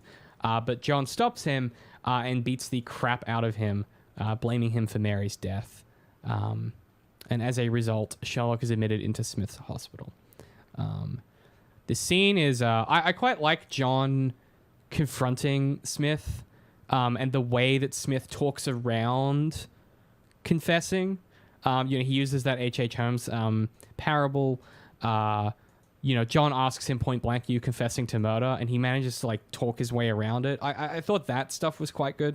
Once again, to your point earlier, when he's sort of in this mode of direct conversation, he's really compelling to watch kind of as he works. For me, this works really, really well. Yeah. And as soon as Faith shows up, that kind of like turns off, and he becomes overly flamboyant again. And he's, of course, it's hard to tell if that's all in Sherlock's head or if that's actually happening. Like the way he's just like losing it, laughing. I didn't even mention that. The fact that it's unclear if he is laughing or if that's just Sherlock imagining it. It must be Sherlock imagining it, I would think. But that. We have a similar kind of thing happening when he's in his apartment freaking out and losing his mind, where he's like constantly hearing Smith laugh. And so we kind of get that replayed here. And yeah, it's a pretty... I think sometimes in the show when like people get hurt, it's pretty tame. This feels like John beat the absolute shit out of him in like 4 or 5 punches. Like, this isn't like a TV show like, oh, somebody got beat up. This is like John decks him and then punches him like 4 times, and then kicks the crap out of him. Like, it looks like he's trying to hurt him. I'm really curious to go back and look, see if I missed it from last time, or if this is the first time that this has happened, but it does not look like John is standing like a soldier anymore. he is now standing like with his hands in his pockets, and he basically just looks like a civilian. I think last episode he had changed his posture. Yeah. Had he? Or sorry, rather. No, maybe he hadn't. Maybe. No, I don't think he had. I'm trying to think. Actually, yeah, I don't think he had. I think this is probably like, yeah, in response to Mary's death, I guess. Yeah. Because yeah, he Which has a different physical presence. Yeah. which is really cool, and I would give Mr. Martin all the credit here, because I don't think the creators would have done that on purpose, because they don't seem to do that kind of subtle writing that we've seen. Yeah. So I would be really curious to find out if that was intentional or not, but this does look, and I'd be interested to go back and kind of pay attention. I don't want to watch the entire episode again now, but next time I do. One thing I've noticed, so I've been reading a lot of interviews with the cast from the time, watching a lot of like, interviews and stuff. One thing I would say is that the cast is really invested in these characters, and so it wouldn't surprise me if Martin Freeman sort of made that choice, thinking of how John would react to Mary's death. There's a lot of like, they talk about the interiority of these characters a lot and how they're portraying them. Whereas Steve and Mark just talk about the plot stuff or the villains or whatever. Yeah. But the actors are definitely invested in that. I've gotten in some arguments about this because, like, I did a whole video that, what's the best way to say this so I don't get in trouble? Saying that the only person who truly ruined Luke Skywalker's character was Mark Hamill, because he was the person ultimately responsible for how the character was portrayed. And I am a really big fan of the idea that the actors are the ones who know that, like, actors who really care about the character. They're the ones who know that character much deeper than the writers do, and they very much should have a say in the writing process of, is this character making the right action, right decision for that character. And the fact that they care so much, as you were saying, really, really ties into that. So I would love to see that more in filmmaking, where and I don't know if that's unrealistic or not to say that they should have a bigger hand in the writing to make sure that these things, like this, if this is just a subtle thing that Martin was doing on set, then that means that the writers they might not even have noticed, which means they're not going to put it into future episodes as a subtle thing, so like if John is no longer in his head a soldier, then that influences how he reacts to stuff. So the writers can't write him to react as a soldier if in the actor's mind he is no longer a soldier because Mary's death broke him. Like, all of those things tie together so interestingly. That was such a weird tangent, but anyway. No, that is a fascinating kind of part of this process. We've talked about this a little bit before, which is like, when it comes to deciphering these texts, there are so many people that are involved in the authorial constructive process. It's not like a novel where it's like, it's, the author, the editor, and probably like the publisher, and maybe like the marketing department that have some influence on that text. It is like, 30, 40 people on the day. It's a writing room of like 5 or 6 people. It's the director, it's the DP, it's the editors, it's the people in the SFX. There's a lot of people involved in authoring these texts. And as you say, where the agency of how the text is constructed lies has a really big influence on, like the success of that text. I mean, you see that with the studio interference in The Hobbit, right? They forced, Evangeline Lilly's character. Is that the right actor? I don't know if it is. But they basically, like, her one condition of signing up to those films was like, I don't want to have a love story. I don't want to be in a love triangle. I just want to be a badass elf warrior. During reshoots, they wrote in a love triangle, and she was contractually obligated to be in it. And so there are, there are ways in which agency can be taken away, that is unfortunate, because ultimately, and that's where my big argument of capitalism influencing art or being the impetus for the creation of the art or having say over the art is just like such a slippery slope. it's obviously a balancing act. You need to get funding for stuff, and stuff needs to make money to justify its existence. But I think we ought to strive for a mode of society where art can exist by itself outside those influences as much as possible, because that's where you get shitty decisions from studios influencing the way something's made, or you get editors being influenced by marketing decisions rather than, you know, what's good for the story or what's going to be effective. And so it is a complicated thing, but I tend to agree in some contexts. Yes, you should trust the person portraying that character to take some accountability. But then it's also sort of looking at what's the larger paratextual apparatus around it, and how realistic is it for that to even be possible in some contexts. Like, you know for a fact that Daisy Ridley didn't have fucking say over anything that happened in, you know, The Rise of Skywalker, right? That was just pure, like, Abrams and studio, we need to make something that works. You know, Trevorrow, his script, when you read that, it's really clear that he understands his characters. He understands what was trying to be done in The Last Jedi, and he's like, you know what, even if you didn't like it, I'm going to try and do something with it. Those actors have basically no say. Except if you're Harrison Ford, who comes back to a franchise and he's like, kill me immediately, I'm done with these. Which people seem to respect because he's, you know, but yeah, all to say, I agree. I also think that it's more complicated than just give them more agency, because also some actors, when you give them agency, make films like Pirates of the Caribbean 4. So I think it's a balancing act between who you trust with that agency versus who you maybe shouldn't trust with that agency. So talking about capitalism and who you should trust, what are your thoughts on Disney buying Doctor Who? Hey, look, maybe for once I'll be able to use clips from that show without getting a video blocked worldwide. Who knows? I think it's a no-brainer, and once again, I'm excited for every piece of media to be owned by 3 companies. I'm sure that won't be bad for art or creativity at all. Okay, sarcasm, everyone. Sarcasm. Where's your sarcasm sign, man? I told you have to get a sarcasm sign. Comes up in post.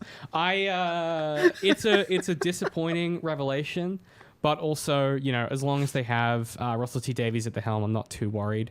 Actually watched the last episode of Chibnall's Run the other night with my brother, and it is just a complete mess of an episode. Like, it is barely legible as far as what's happening plot-wise, but the ending of that episode has a pretty incredible twist. So I was pretty impressed by it. But that was all Davies. That has nothing to do with Chibnall. So all to say, I'm excited about the show moving forward.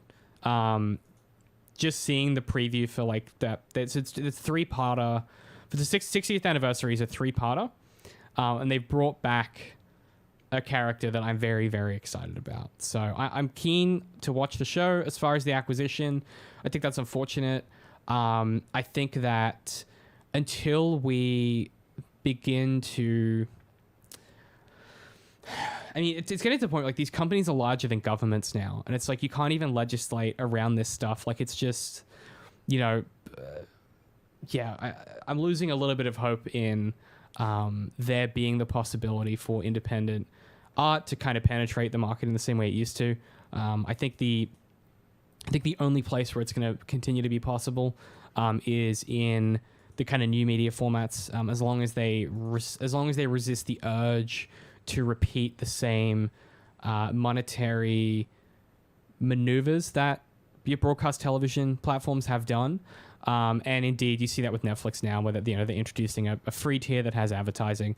I think that's a real misstep in the vision of what these kind of companies are trying to achieve. That being said, Netflix is still funding really interesting independent stuff.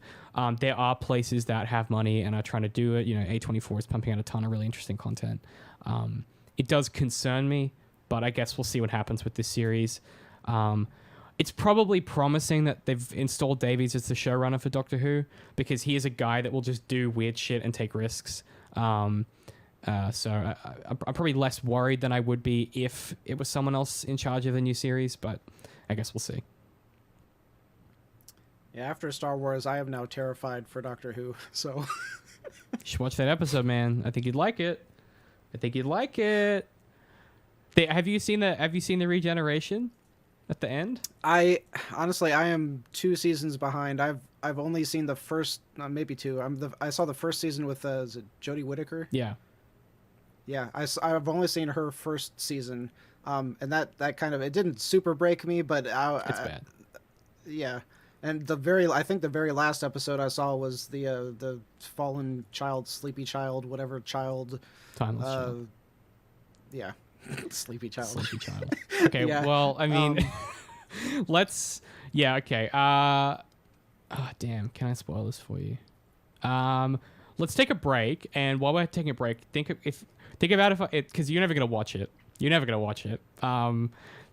Think about if you're okay if we watch the regeneration clip, because it's a fucking wild twist the way that it happens, of Jodie Whittaker regenerating. Is she a redhead? Listen, That's all he's ever wanted. I'm not going to say anything, okay? we're just going to take a quick break, and then we're going to come back, and Darth's going to have made a decision. And I think for the fans, Darth, we should do a live reaction. We should watch the clip together. That's what YouTubers do, right? That'll be a fun... look at me trying to not talk about the episode again. I was like, yeah, we've spent 15 solid minutes now. Okay, let's take a quick break and then come back and maybe watch Doctor Who for a bit and then keep talking about Sherlock. We'll be right back after these, speaking of capitalism, these messages and services. We'll catch you guys soon.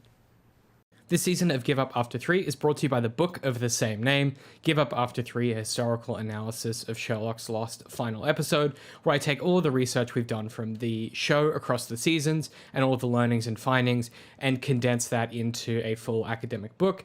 It's fun, it's lighthearted, but it also has a lot of the more interesting things we discovered and worked through. So if you want a way to support the show and also get something really interesting, you can find that at zeroindent.com/store. That's zeroindent.com/. So this is the end of her run. This is her regenerating. So she basically the only real context you need is she had a big battle with the Master, the Daleks and the Cybermen, and as a result, she was forced to regenerate. And this is her, like, she's giving into the regeneration now, regenerating. That's pretty much all the context you need. So yeah, I don't know if there's really much else. Yeah. Other than, like, you know, it's not a typical regeneration in the sense that the Master tried to use this Time Lord technology to force her to regenerate rather than just killing her. So it's like the only thing that's different, I suppose. So the way I'm going to do this is I'm going to go 3, 2, 1, play. And when I say play, we'll press play, okay? Okay. All right, you ready? 3, 2, 1, play.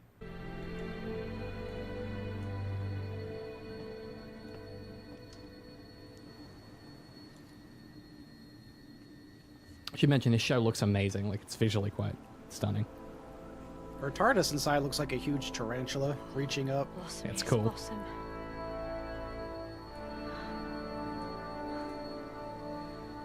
That's the only sad thing. I want to know what happens next.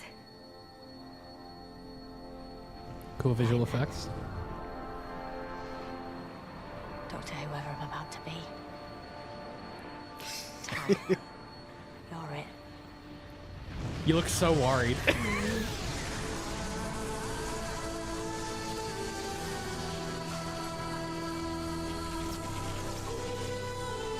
Cool, again, cool SFX.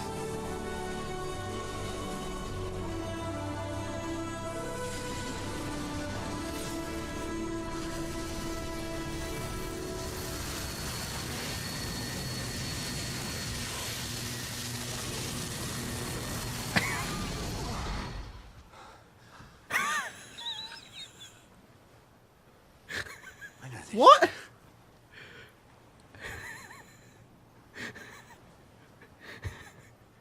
What? What?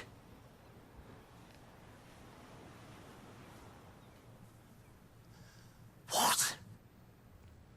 Oh my god, the look on your face!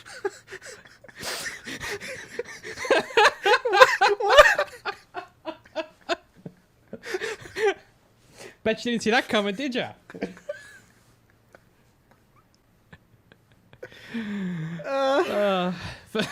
For the audio listener who hasn't seen Doctor Who, Jodie Whittaker's Doctor Who regenerates into David Tennant's Doctor Who, which is something that's never happened before.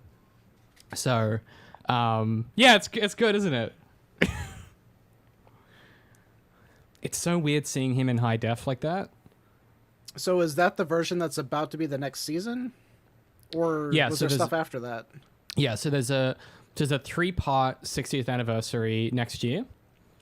And then after that, the new Doctor Who will take over, which is the guy from Sex Education. Huh. Yeah. So no one's quite sure George- if David Tennant will stay in it in some capacity, or what the deal is. I'm really curious if they were trying to, if this move was in a method of revitalizing the franchise, because I know that the Timeless Child was supposed to like devastate the community and like tons of people stopped caring about the show after that, and I don't know how bad the season after that was. So bad. The episode before this one, or one of the episodes before this one in this series, has an average of 4.3 out of 10 on IMDb. Like, this season is bad. Yeah, well, I mean, that was... So when they got rid of Chibnall, they were like, we need someone to save this. And that's when they called Davies, and they were like, hey, you know what to do with this show. How do we fix it? And so I think that 3-part... I think you're right. That 3-part Christmas... Oh, not Christmas. 3-part 60th anniversary special will hopefully be him fixing a lot of the damage that Chibnall has done. Or indeed that him and Chibnall and Moffat did. Like I was just more curious that in my mind, and maybe this is just like my personal bias, but I had always thought that Matt Smith was like the definitive Doctor. Maybe I'm completely wrong, but like if they were bringing back someone to save the franchise, I would have immediately jumped to him. Maybe they did, and he just wasn't interested. But I found that that's interesting. I think everyone, for everybody, it's David Tennant. Really? Yeah. Okay. Yeah. Just like a lot of people, like that was when the show was at its best. That was when the writing was at its best. It's Davies-led show. Yeah, people love David Tennant as the Doctor. I really like Matt Smith, but I think he's in the weakest seasons of the show. Oh, I shouldn't say that. Chibnall's in the weakest seasons of the show. Not Chibnall, Capaldi. But I think that Smith is a great Doctor. I think David Tennant and his era is the one that people look back on as like the quintessential Doctor. Which is just interesting. Yeah. Yeah. I mean, they've got like such iconic stuff in that entire series. Yeah. I mean, like the whole Bad Wolf thing. Yeah. So much stuff. Man, we are doing such great distractions. I know, we're so doing far. a really good job of not talking about Sherlock. God damn shit. I know. Okay. Okay. Calvin and Smith visit Sherlock in the hospital, entering through a secret passageway. He kind of reveals this is how he kills his victims, because he's already in a hospital with dying people. And then Sherlock's like, "Hey, I want you to kill me, but I don't want to die." And Smith complies after confessing to murder. Unknown to Culverton and Watson, Sherlock is acting on orders of Mary, who asked him earlier through a recorded video message to save John by putting himself in harm's way so John could rescue him and thus mend their friendship. I have written down here, this is tremendously fucked up and manipulative. What is happening? Unbelievably, this works. So after seeing the video, John rushes to the hospital to save Sherlock. He arrives just in time to pull Smith off from suffocating Sherlock. However, believing he can get away with no proof of his confession, Smith is surprised when Sherlock reveals he didn't take all of his recording devices. And in fact, Sherlock inserted a recording device into John's old walking stick, which he knew John would leave behind. Sherlock explaining, quote, "What is it about 3? Everyone gives up after 3. We did it, ladies and gentlemen. We've done it. We did it. We made it. We did it. I had no memory that you had pulled that line from somewhere. We did it. And when it got there, it was the Peter Griffin moment of, oh, they said the thing. They said the thing. We did it. We did it, ladies and gentlemen. It took us 4 seasons, but we got there. They finally said the thing. Round of applause for yourself for making it this far, everybody. Yes. So, Give Up After 3 is the name of this show, and it is the moment. It's the line. It's one of those load-bearing lines in the theory about Apple Tree Yard, because give up after 3. Why do people always give up after 3? There's 3 episodes in this series. This show ends and there's this like, hey, there's villains coming back, and people point to this line and go, hey, it's in the story. Mark Gatiss tweets that image of himself holding up 4 fingers, which people are like, oh my god, there's 4 episodes. No, he's season 4. That's what the 4's for. Anyway, but yeah, this line becomes like load bearing to this theory, and that's why I picked it as the title. It is the thing that pushes some people over the line to believing this secret final episode. But it's also, as I'll talk about in a second once we get to the end of this episode, it's also one of the theories that people have that actually makes some members of the community go, oh, I think the show might just be not very good. And maybe that's fine. Maybe it's fine that we have these theories and we enjoy them, but I don't think the showrunners know what they're doing. I don't think that any of this stuff we're theorizing is accurate. And so this has the accidental consequence of pushing people either further in, or actually a lot of people off board from this theory when this piece of evidence gets brought up. So, in my mind, it's quite an important juncture in the kind of historical context of what's happening. Plus, I knew that you would have forgotten that it was from the show, so I was excited for you to experience that in the episode and be like, "Oh my god!" Because I never consulted with you on the title of the show. I already had the name of the show when I pitched it to you, and it never occurred to me that you didn't know where it was from. So that's very funny. So before we get to that ending scene, back in the morgue, I realized that there is such a confusing bit in there, and it was one of the things that made me just despise this episode, is the parts of it that don't make sense. And this is such a big one. What was Sherlock's plan here? Because his entire plan was to get the daughter to show up, and the daughter showing up gets the murderer to confess. Mm-hmm. The daughter shows up, and it turns out Sherlock had never ever spoken with her before, which completely breaks his brain, and he legitimately pulls out a knife to attempt to kill the murderer? No, he's trying to get hospitalized. But that wasn't his plan. He did not know that she wasn't real, that he hadn't spoken with her. Yeah, but the argument that this episode makes is that his brain is so fast that it's making all these decisions for him because he's too drug-addled to realize what's going on. So he's worked out that he needs to get hospitalized because John will bring the cane in because he won't think to search the cane. He's already working that out as this is happening. He's just not aware that that's what's happening, like that his brain is doing that. So it wasn't necessarily that he was going after the bad guy. It was that he needed John to beat him up, and or was it even that he was hospitalized for, or was this a mental hospitalization? You know, I think was he in the psych ward? No, or... I think he was physically like, I guess he was restrained. Was he restrained? He wasn't. They did say he had 2 failing kidneys, so he was in bad shape. Yeah, but he also wasn't restrained because he was trying to fight back when he was being suffocated at the end. So I think it was getting beat up would be the last straw, and he knew that he was killing himself with drugs. So I think possibly maybe one way to read it is that him attacking Culverton has nothing to do with his plan. He was always going to get hospitalized for the drug abuse. And he knew that Watson would leave the cane, and that was his entire plan. And the scalpel stuff was just a coincidence, or a lapse in judgment, or a drug-fueled mistake, or something. I don't know. Like this whole thing is so frustrating because you can't understand the scene unless you're inferring all of this stuff about what Sherlock is actually thinking right here. Mm-hmm. And unless you're inferring those things, the scene is just confusing.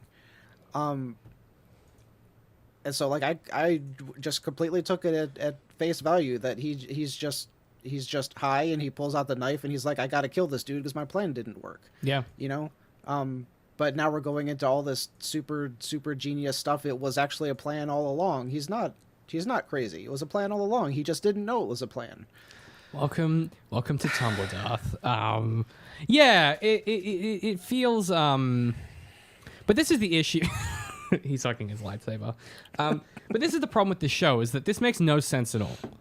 This is confusing, it's hard to follow, and they spend so much money on making it look amazing and making it feel dramatic and making it visually interesting. But it's bizarre, nonsensical, and doesn't really make sense for these characters.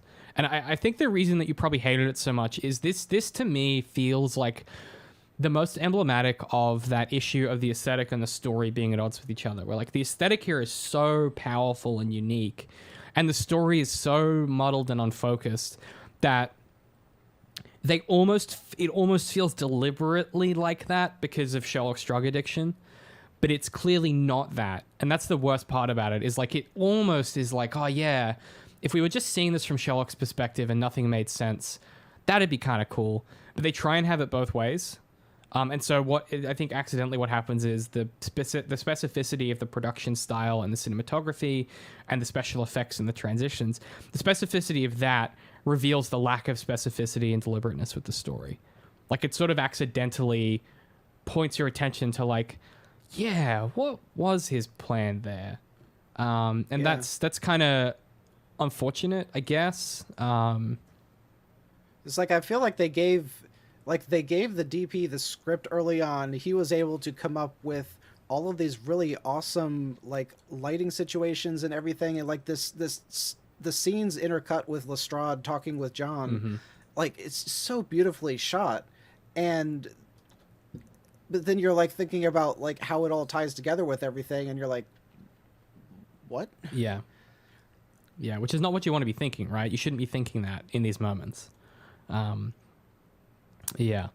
Okay, I don't know how to, like... Okay, so... I'm not really sure how to talk about this. So, the tape that Mary left for Sherlock tells... Or the DVD, rather. She tells them that John would never accept help, but he would never... What does she say exactly? She's like, he'll never accept help... but he never refuses to give it, or something like that. And Yeah. so the manipulation here, which is insane, is like find a bad guy, put yourself in harm's way, and let John save you, and that's what'll save him. And remarkably, this works. I don't.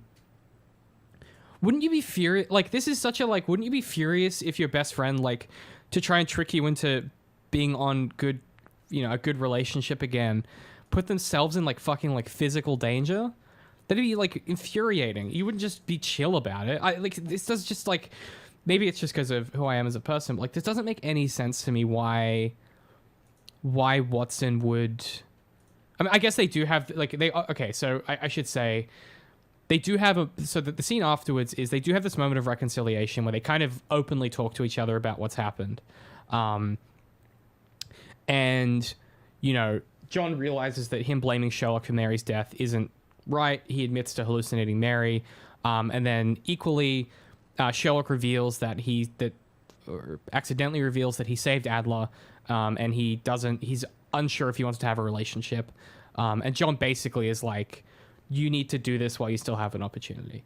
And so it's kind of it's a reconciliation, but it's a fraught one. There's a lot of tension there that they're working through, but for me, I don't know. I just I'm not sure this works for me as a resolution to these issues. Yeah, like on the one hand, I could argue that it should work from John's perspective because he can't have a problem with it when it's what his dead wife told Sherlock to do. So at that point, you like Sherlock is doing what he was told to do, and you don't say no to the wife. Mm-hmm. So like all of this stuff like theoretically makes sense so that their relationship would be repaired. My more curious thought is whether or not this was the best way to go about repairing the relationship. Yeah. But regardless. So what about the whole scene in their flat where Mycroft has all of his guys searching everywhere? They're trying to find some clue as to what drove Sherlock over the edge, and then Mrs. Hudson comes up and is like, "You idiots! You don't need to look for a clue. He's emotion driven. He shoots the wall when he's angry. He stabs stuff. You need to look at what he stabbed." And then they find the DVD for Mary and sit down and watch it. That scene physically aged me. Like, I definitely grew some gray hairs because of that scene. I loved the idea, but actually, I don't know which one I either loved the idea and hated how they did it, or I loved the implementation and hated the idea, and I can't decide which it is. I just think that because, like, she's right. Like, he is not as mathematical as he thinks he is. He is so emotion driven compared to how Mycroft operates. So it doesn't make sense that they never would have found the stabbed thing on the mantle when they're literally dusting for fingerprints for some stupid reason. That being said, like, I love the idea that she would say, "You idiots, you don't see it. Mycroft, you're not as smart as he thinks you are," or, whatever. And then for, the little old woman to point them to the answer. Like, all of that is really good in concept. And then I adore that as soon as the thing starts playing, she starts barking at everyone to get out of the room. That actually choked me up. Like, I loved how that played out. Right up until she angrily called Mycroft a reptile. I was like, that was forced. That's so forced. Especially with what happens at the end of this episode, where you see Mycroft sort of beginning a relationship with Lady Smallwood. There's just this way in which the show insists on having these little flourishes, calling him a reptile or whatever. I was surprised that she yelled at him, because I was like, well, he's basically family. Why is she telling him to leave? Like, that was the bit that was confusing to me. And then when she calls him reptile, I'm like, huh? Like, he was there when she died. Like, he's a part of this family now. I thought that found that very confusing. Just like narratively, I was like, what does she think of? Like, how does she think of him in the context of John and Sherlock? Like, yeah, I just found that a little perplexing as a choice. Yeah. So multiple things in there were brilliant ideas. The fact that she knows the answer when they don't. And like early on in the episode, when someone says, how did you do that? And she's like, "I'm not a civilian." And it's like the idea that she's this like secret little warrior that's involved in this whole thing and has insights that people constantly overlook. Mm-hmm. I don't know, there's just multiple things that the ideas were so good. It's like these writers should have been, I don't know what the first step is. They should have been like the draftsmen, like they give the outline and then they walk away. Then they let it. I've been saying for years, Moffat should just write pilots for the rest of his life. Just like pitch show ideas and don't write anything else. Just that's all he should do, because he's great at it. Like, as a concept, this is a cool episode. Execution, just all over the place. Paging J.J. Abrams. Got him. Fucking got it. Sick burn, bro. Yeah, I don't like that scene at all. I have nothing of interest to say other than I just didn't enjoy it. I just found it confusing and unnecessary. God, this episode just really drags on at the end. So we get like a little wrap up kind of thing where we sort of learn how everyone is going. John and Sherlock head out for his birthday to meet Molly. And as I said, Mycroft has this little interaction with Lady Smallwood where they clearly just finished having sex. And she gives him her number, which I thought was, cool. John once again goes to see his therapist, but the therapist reveals that she, in fact, who is pretending to be Faith and the woman that John had his like texting affair with. And she reveals her true identity to be Eurus, the Greek for the East Wind, which is a thing we've heard being said. Apparently Sherlock and Mycroft's secret sister. Yes, you heard that right. As John attempts to leave, she pulls out a gun, points it at John, and pulls the trigger. What an ending! What a twist! Oh, it's a secret sister who was two people. Love your work, Steve. Darth is now trying to work out if he thinks if Mycroft or Lady Smallwood slept together, because I know how your brain works.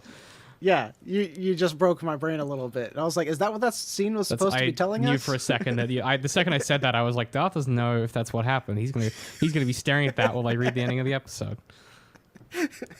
Yep. I went all the way back and I was watching it. Mm-hmm.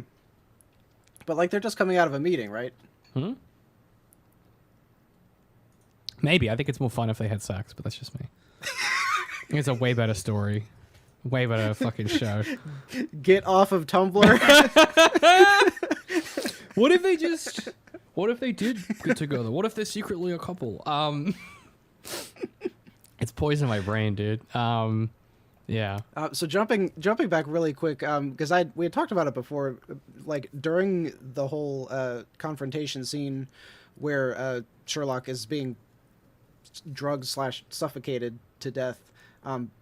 This is where like this actor like finally shines, where it's just this one-on-one and there's not like a crowd that he is playing for. And I adore the writing that maintain eye contact with me while I'm killing you. Weird, it's dude. so creepy. It's like borderline horny as well. I hate it. Like it's so uncomfortable.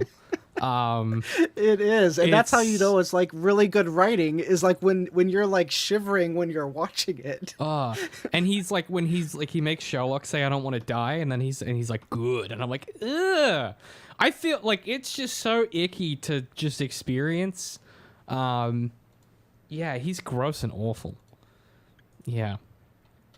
And I was kind of curious to pick, because I do wish, like you had said, that Sherlock had actually been restrained for this, which would have made sense with the, him possibly having all these psych issues, because the idea here was that he was too weak to fight him off, but at the same time, the surge of adrenaline when you're about to be murdered would give you enough strength to fight him off so that you could get a breath, because Homeboy here is not strong enough to prevent him from... To be fair, Sherlock just got beat the fuck up and he's been abusing like coke and heroin for like 4 months or whatever. Like I don't think he's True. Necessarily at his physical best here, you know what I mean? Yeah. I mean, this is one of the things where I understand why they were okay with having him physically fighting back, and the audience would understand, oh, he's too weak, he can't stop them.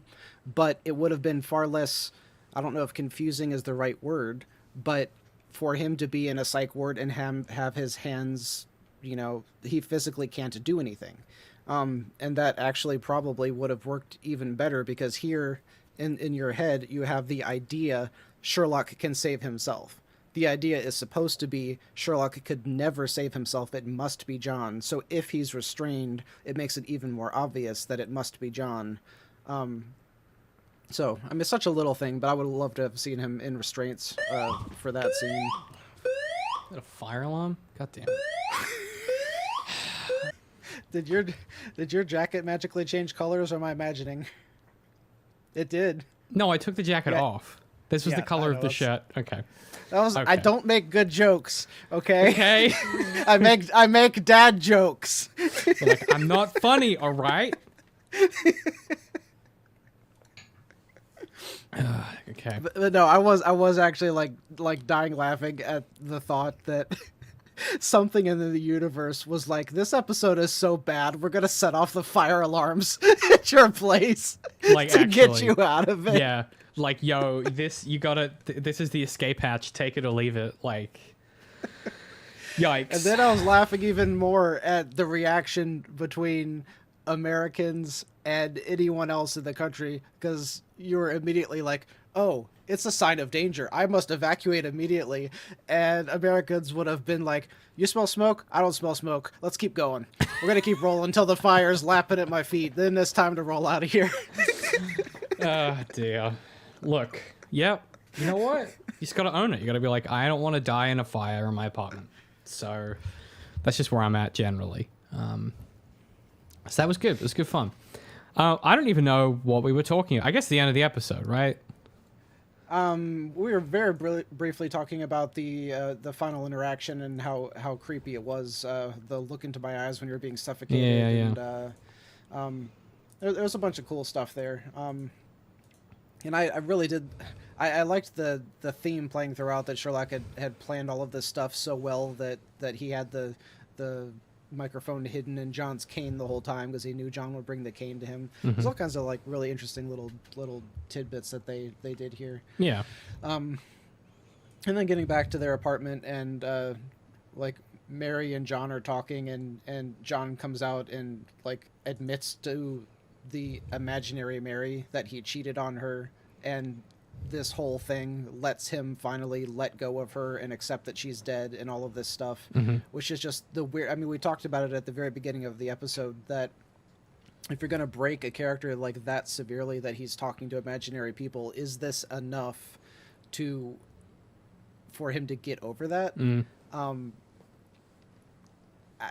I would argue no, even though I liked the way that this played out. I liked the way that Sherlock interacted with him, and it's like the only time you ever see Sherlock get up and hug someone is right there when John's breaking down crying after that. This is what I'm saying. This episode's Sherlock is like a lot more interesting to spend time with, because he is capable of this stuff. He's capable of this empathy, and he's capable of caring. Okay, and he connects with John in a very human way, where he kind of like, as he's talking about Adler, you can tell that he's like really uncertain how he should feel about it. I also really liked it when we cut to sort of later and it's his birthday.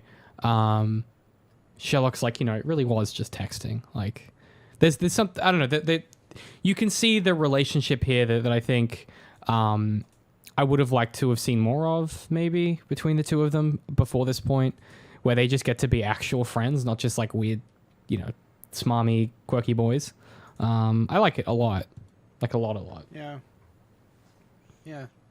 And it's, I wish I remembered more about the final episode. If this emotional version of Sherlock like continues to exist, or because we've seen stuff like this before where he'll have some kind of emotional breakthrough, and like there was like the Christmas episode where he insults Molly and then realizes, oh, she's a good person, I shouldn't have insulted her, and then he like kisses her to make up for it. You see these flashes that he's like becoming more human, but then he like just reverts later on.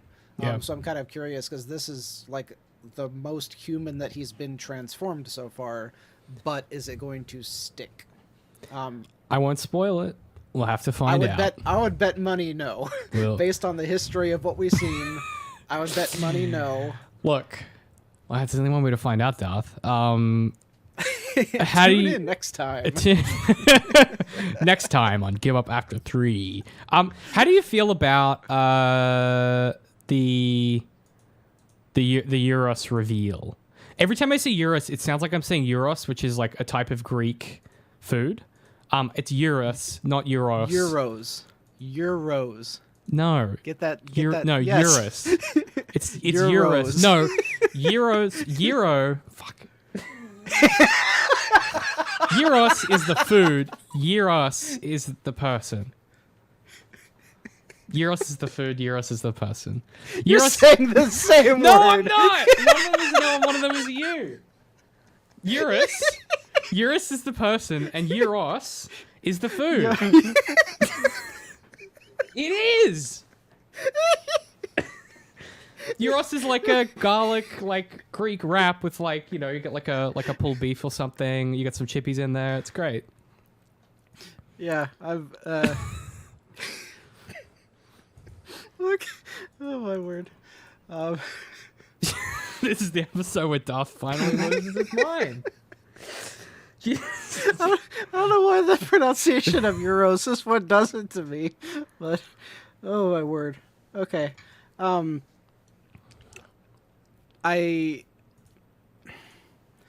think, and again, I'm trying to remember the last episode because I've only seen it like maybe one time all the way through. I had to have seen it. I had to have seen it twice, but I remember so little about it. But I like this version of the character.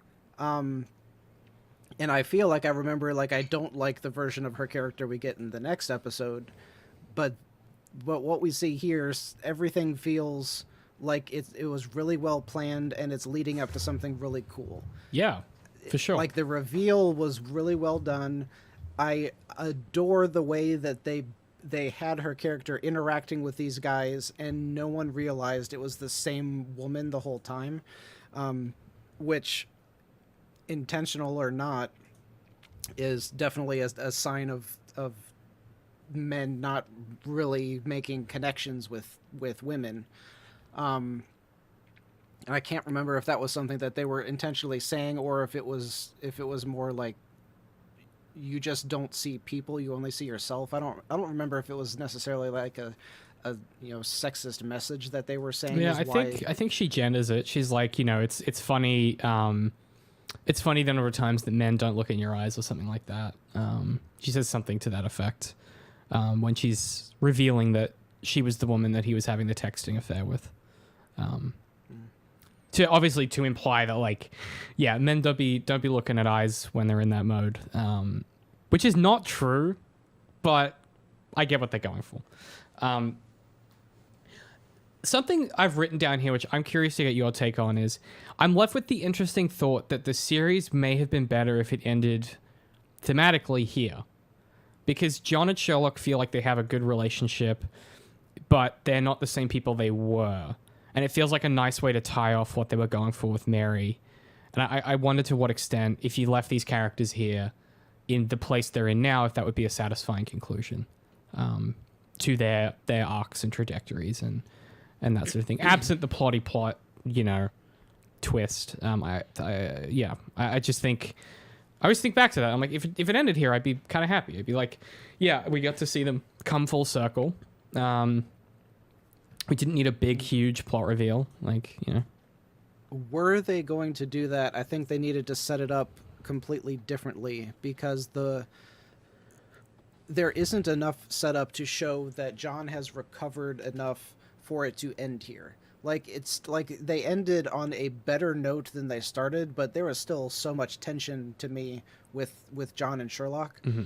And the writers had to have John have another meeting with his psychiatrist for this reveal to happen. So, like, in their mind, this had to be there, but the implication is that John still needs therapy. If he were truly healed, he would have already canceled his therapy sessions, and this same scene would have happened out in a park somewhere or in a pub, whatever. Mm-hmm. Like, that would have shown the audience, yes, John has made his recovery. He and Sherlock are on much better standing. He even could have, like, just got off the phone having a good, happy, laughing conversation with Sherlock, and then she comes up and meets him. So there are all of these ways that the writers could have shown us that they're on a really good foot, and then she's introduced, if this were to be the entire end of, everything. But the way that they introduced all of this, it's like there's still this tension that has to be resolved, not involving her, but involving John, at least, truly being whole and being happy. Mm-hmm. Yeah, for sure. And I mean, and that to me is sort of what the next episode is about, I guess, in a real sense. But yeah, like I think if they had done that, I would have much preferred this as an end. Like if they'd gone down that route, I just think it, for me at least, and this, I think your mileage is going to vary on this. It is a personality thing, but for me, kind of leaving it in this uncertain place is always a lot more interesting than, hey, we have a conclusive ending and things have, obviously, from a character arc perspective, these feel relatively conclusive in the ways that these two people have changed. And obviously, as you say, their relationship has unresolved issues. But I always enjoy stories that aren't afraid to kind of be like, yeah, not everything gets wrapped up neatly in a bow in this story. You know, there are going to be things that linger and are difficult, which I always appreciate. So, okay. I assume that there's talk on Tumblr of this pretty much ending the same way that season 1 ended, with holding the gun on him and then it cuts to black. Interesting you say that, Darth. What a great segue to tell you what was happening on Tumblr at the time. So, short answer is yes. Long answer is the discourse has kind of shifted a little bit. For some reason, this episode, like I was saying before, for some reason this episode helps some readers kind of see the writing on the wall, I guess, in the sense of like they start to realize that whatever big conclusion Moffat and Gaddis have planned isn't going to undo some of the things they've noticed are wrong with the show, that they've constantly been trying to sort of explain or negotiate away, or theorize away. And what I think is really fascinating to me is that there is a small portion of the community that start to do a lot of the literary exercise that we've been doing, in a sense, where they start to sort of reevaluate, hey, historically, why did we think that, or why did we have that theory? And it's not always in the mode that we've been talking about previously, where they're kind of engaging with the text and crafting theory. This is almost like looking back at when they did that and looking back at those theories and kind of questioning, like, hey, is this like, is this something that we should have done? Does this feel like it's, realistic or accurate? And sort of starting to ask those questions. And I have a really, really compelling piece of text from a Tumblr user called Consulting East Wind. They posted this in 2016. So I'm just going to read you some little segments of this because I think it's really fascinating and honestly folds into some of the Barth stuff that we talked about with Death of the Author. So, quote, at its most simplistic, reader response theory considers the reader as an active participant in the process of activating a text to create meaning.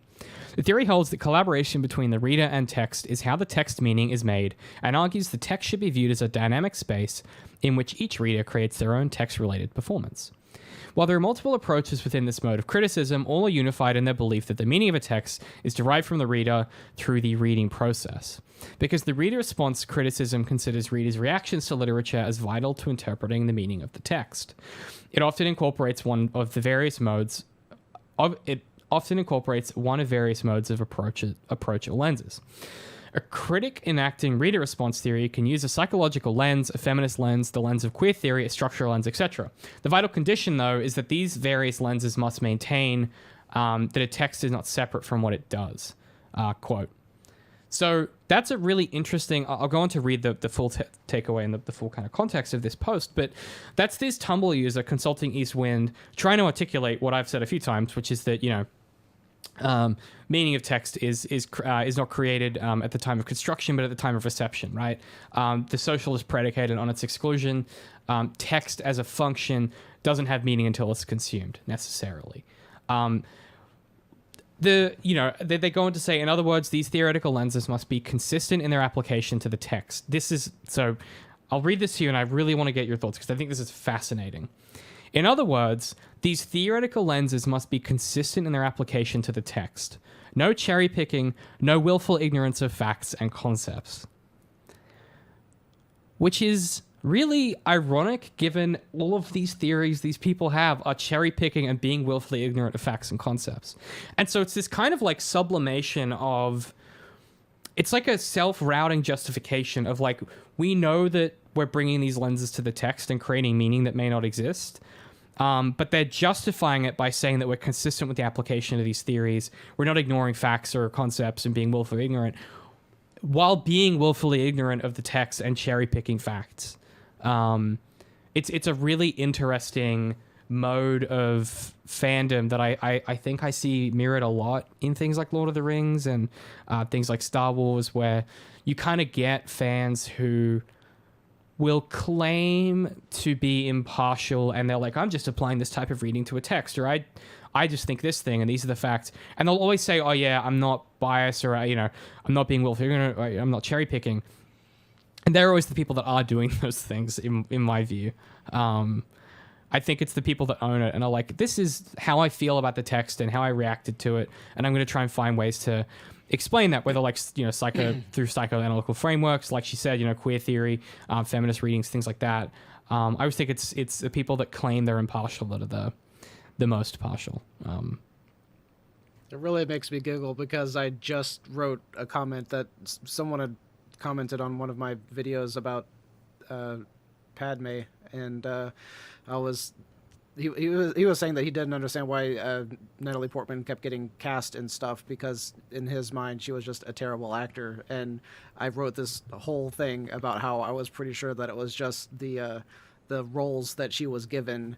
And then I ended it like with a statement that I'm really impartial. I don't really care what one way or the other. And then you read that whole thing, and I'm like, I think there's a difference. That's very funny.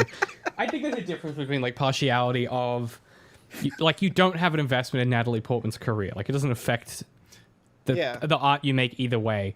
I think that's different than like I would okay, if we're talking about something like The Last Jedi, for example, I'm incredibly biased in how I read that text, and I'm very open about that because of my history and the things I've studied and the way that I read text.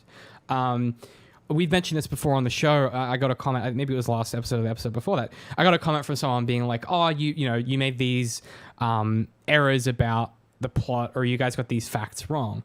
And I sort of had to explain to them in my reply. I was like, well, like we read these texts differently than normal readers. Like, this is a project we're working through. If we're making errors about the plot or we're recalling details incorrectly, that's part of the process. Is what does that tell you about this text and how it functions and how we've interpreted it? And I think in this context, they are starting to realize that there is one episode left. And it's feeling like John Locke is unlikely. Like, this is a lot of people being like, I don't know, guys, there's only 90 minutes of this show left. I'm not sure about this one. And it's got this moment of like everything is about to happen, and they're kind of going, we might have been wrong about this one, guys. And so they start to find ways to prepare themselves for that reality. And so this post ends with this quote, which I think is really great, which is, quote, "The ultimate takeaway. With all that being said, please know that whether or not Moffis, which is Moffat and Gaddis, choose for John Locke to become a visible manifestation on the screen, by virtue of our valid and validated readings of the text, replete with supporting evidence and well-founded claims, it has already become canon. We own the meaning." End quote. Which is not true. That's not how reader response theory works. But you get it.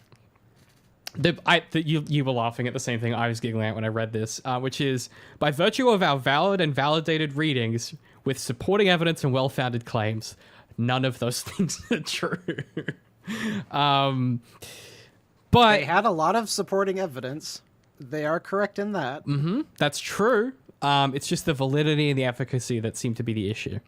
But you can see the maneuver here, right? Which is, they're actually accepting like, hey, this story probably isn't going to do this, but I'm choosing to accept that in my head canon, effectively, this is true.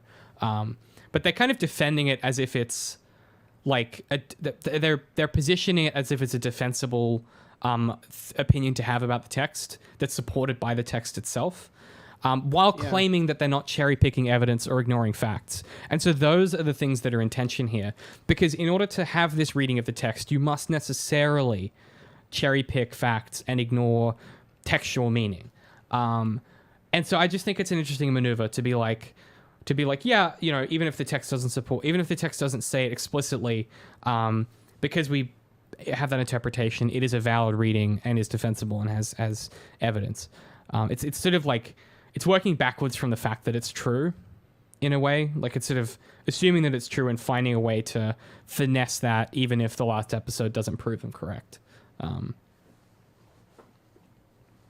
Which is kind of interesting in one aspect is that the thought that a fan theory can be canon, because I think that statement is actually pretty darn true, because there is a lot of stuff in Star Wars that fans talk about as being super hard canon that is irrefutable. And I'm like, there is no proof. There is zero proof. Like I've read the books. Like I know, there's no proof that what you are saying on multiple levels is true, but enough people believe it to be true. And at that point, what is canon? I mean, it depends what school of thought you come from, right? I mean, like I'm a modernist, obviously, so like, I'm less of a formalist. So, I mean, I would always say, the prevailing social mores about a text is sort of generally where like what we consider canon to be is derived from. Like generally what does society think that text is about or thinks happens in that text tends to be my general, like, yeah, I think that's like probably what the canon of the thing is. I think if you're a lot more formalist, you would say like, well, it's whatever the author tells you the text means. And then if you're kind of, I guess these people, you would say, well, it's what I believe when I read it, or when I, whatever I've decided is true in my head. So it's a fascinating question. It's going to be a big piece of the puzzle next episode. Because so much of next episode relies on you assuming stuff about the text. It's not even subtext. It's just like it relies on you making assumptions about characters and how they feel about each other in a way that we never get explicit, in a way that gets sublimated into. You have to like this show is so, we said it before, the show lacks sort of a precision and a focus with its narrative and its characters in such a way that you're sort of forced to theorize what's happening because the text isn't efficient enough at communicating that to you. And so for my money, I think in this context, what is canon depends on which meta you come from, which kind of school of thought you come from, and how willing you are to take the text as it presents itself, and how willing you are to engage with the text on its own terms instead of on your own terms. And I think that's a really like sort of, important question to kind of foreground is when we say canon, what do we mean? Interesting. So like doing a little wrap up, I was trying to think of what kind of like what my biggest takeaways are from this whole thing. One interesting thing was kind of looking at this whole scene here, because the biggest revelation at the very end was Sherlock actually finding that note and proving that was a real woman that he had met with, when he was convinced that this was just a figment of his imagination and his brain had thrown all of those clues together somehow. But she says that, or Euros says that she got the note from the daughter. So the daughter actually wrote the note because she was trying to get her dad caught. But when they are at the morgue together, the dad is like, you don't know my daughter. You don't know her. So he's like definitively saying she wouldn't turn me in or whatever. Yep. Like that's the solid implication. But yet the fact that she wrote the note proves that she was trying to do the right thing and turn him in. So it's like the more you think about it, and like when Sherlock is going back and he's remembering this scene here, and he'll go back and like there'll be a shot of the chair and there won't be anyone in it, right? So he's remembering her not being there when in fact she was there. So like there are all of these discrepancies in what the story of the show was trying to actually show us. And it's like going back and looking at it, there's just so many broken puzzle pieces. And it's like each individual piece was so beautifully artistically made, but they just jumbled them together and forced pieces together that shouldn't have fit, and then threw away the other half of the pieces that couldn't fit. And that's such a good summation of this entire show. It's an elegant summary of all the things that are going wrong, and probably the reason why you felt this episode. This episode feels like it breaks the camel's back for a lot of people. This is the last straw for a lot of viewers. Because it kind of proves, like, this is the penultimate episode, and you get that revelation at the end, and you go, huh, that didn't really make a lot of sense. And this next episode is building on all of that foundation to give you a conclusion. So I think a lot of people's faith is kind of broken by this episode. I think that's a really good summary of this episode. I want to read you a passage to set us up for next episode, because I think this is really telling of, funnily enough, almost exactly what you were talking about. So this one comes from Inevitably John Locke, who I've been reading this entire time. So that's a blog I've referenced maybe a dozen times throughout the show. So the anonymous writes in a question and says, "Hey, I have a question. I was wondering why so many think that John Locke is going to happen this series 4. Why now? Why not season 5, which I believe they've been approved for? I'm kind of new to the John Locke thing, but I've been looking at similar things for a while. I just didn't know what it was called. If you could help me out, that'd be amazing." And so this is the response, and I think this perfectly articulates exactly what you were saying, just ironically. So quote, "The entire series has been one long subtextual game of building the relationship between Sherlock and John, and up until season 3, people thought it was all queer baiting. If the goal was to make Sherlock and John not be in a relationship, it should have been cut off and made clear during the wedding episode. Instead, it focuses on Sherlock and John rediscovering their own relationship, and it metaphorically goes through the steps of a wedding for a couple." What? TSO3 was the gayest episode since the gay pilot, and it shouldn't have been. I don't know what TSO3 stands for. Oh, the sign of 3. And it shouldn't have been. There was also TAB, which turned out to be one giant gay fever dream. The whole episode basically breaks down to Sherlock accepting he was gay for John and that he needs John in his life, that he's ready to tell John and wants them together forever, and that John will always choose him if he is given a choice. Each episode and season always builds on the previous before it. If season 3 and TAB were literally throwing all the queer baiting out the window, then we can suspect that Sherlock and John will be together next season in some form or another. Each season also progresses their relationship arc to a further level. Season 1 was colleagues/roommates. Season 2 is friends. Season 3 is best friends. Where do you go from there? You can't be bestest friends, and even bestest best friends. There's nowhere else we can bring that friendship arc, so it stands to reason that we're getting confirmation of the feelings, and finally a relationship and possible proposal." End quote. So to your point about building on the broken pieces of this jigsaw, these people are like toppling and building these monuments of these theories atop those pieces, and the foundation is rotten, and they're about to find out what happens when the final puzzle piece is put into place and the whole thing comes crashing down.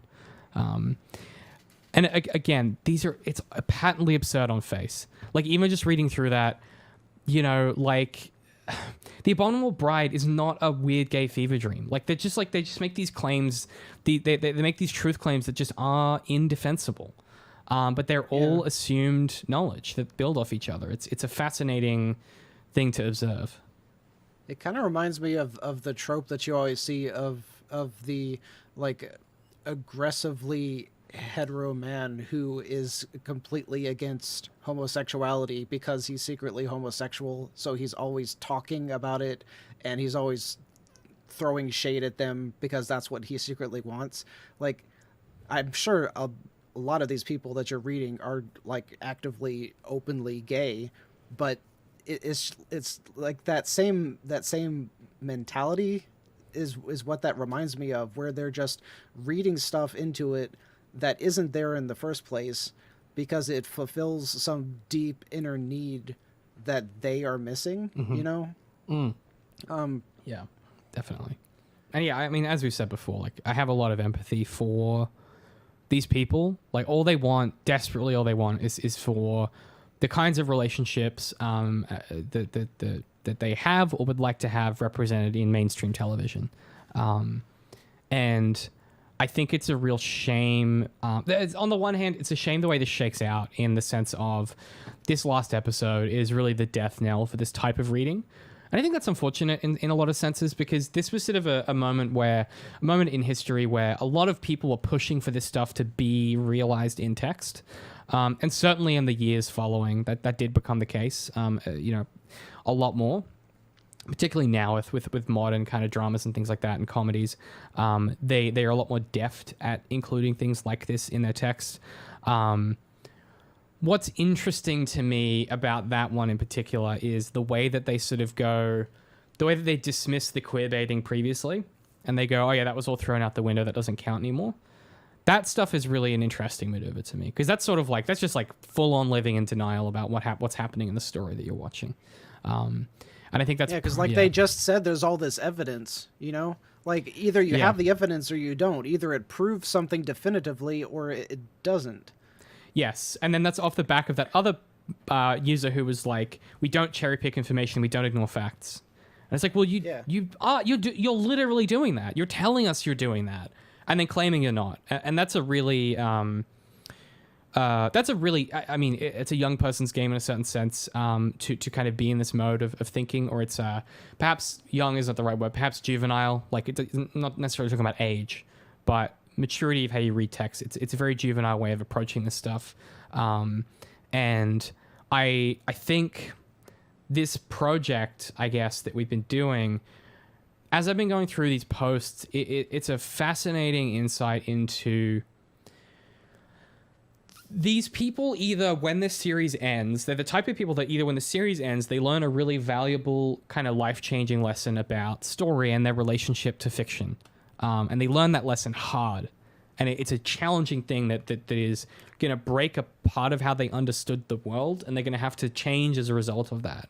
Or it happens and they run from that truth and kind of bed themselves down further in these kinds of behaviors. And my intuition is that those people that bed themselves down further will go on in some sense, in like a, not directly, but in kind of a lineage sense, they will become the people who write things about, the Star Wars sequel trilogy, claiming that, it's pushing an agenda, whatever that agenda, it's an SJW agenda, it's this, that, and the fifth thing.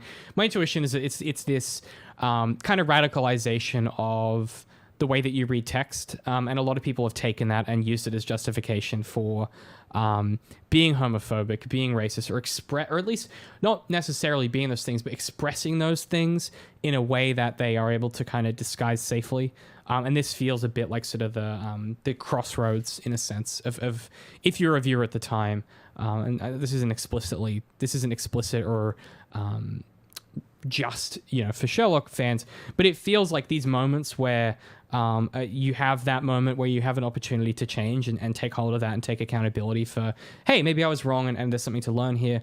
It feels like those crossroad moments are really where you can either kind of keep going further down the path of distancing yourself from reality, insulating, layering that foundation to protect yourself, or you can kind of choose that option of being vulnerable with a text and trying to learn something from that mistake. And we're really getting to the point where next episode is going to change a lot of people. You got to keep in mind, like, a lot of us, when we were watching this text initially, were quite young. And this is like it's a big thing that happened. Like, this is one of those moments where you get an opportunity to kind of become an adult in a certain aspect or mature in a certain aspect. And a lot of people kind of took that opportunity. And some people maybe didn't, and that's why and those are the people who get sucked into the apple tree yard stuff and who kind of still hold out a bit of hope, because if it happens, then not only would they be proved right about everything, but it would kind of justify the last sort of 4 to 5 years of these theories and these communities, and it would make it all worthwhile in a sense, even though it is worthwhile because they built communities and they made friendships and they're able to write about text and think about text. But I think there is that hope of, like, maybe I'll get maybe it will be validated and that will be enough for me to feel like this hasn't been a waste of time. And I think that fear really drives people deeper into that radicalization. And I guess really interesting thing when you were talking about their reality, and arguably one of the biggest problems in our society right now is that especially younger people have such a drive to redefine reality, not just for themselves but for other people. So whatever sex I choose I am, that is what you must identify me to be.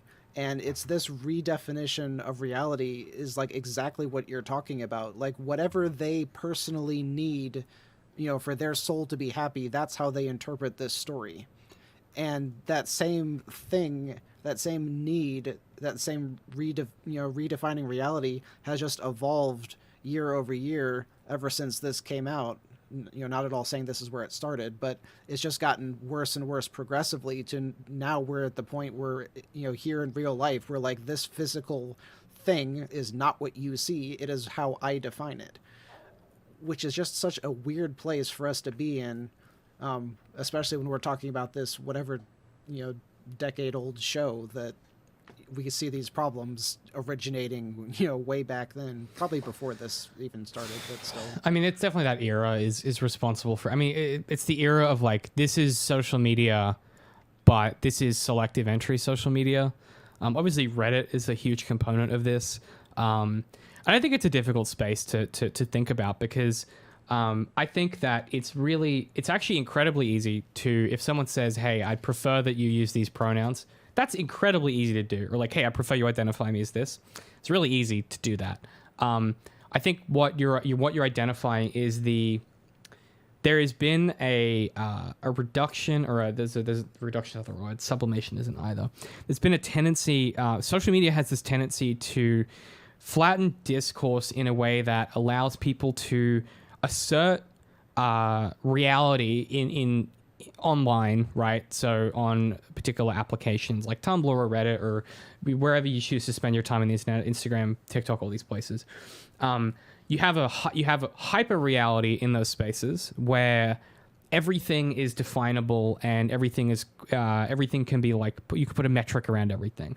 Everything can be labeled, quantified, and reduced to like its most basic components. So what the kind of you're alluding to, I think, and I'm sure this is being studied or has been studied, but is the way that changes how people interact with like the actual reality. Because hyper reality is great. You have a lot of control over what you experience. You have a lot of flexibility and freedom from consequence in those spaces in a way that you don't necessarily in real life, or whatever real life means anymore.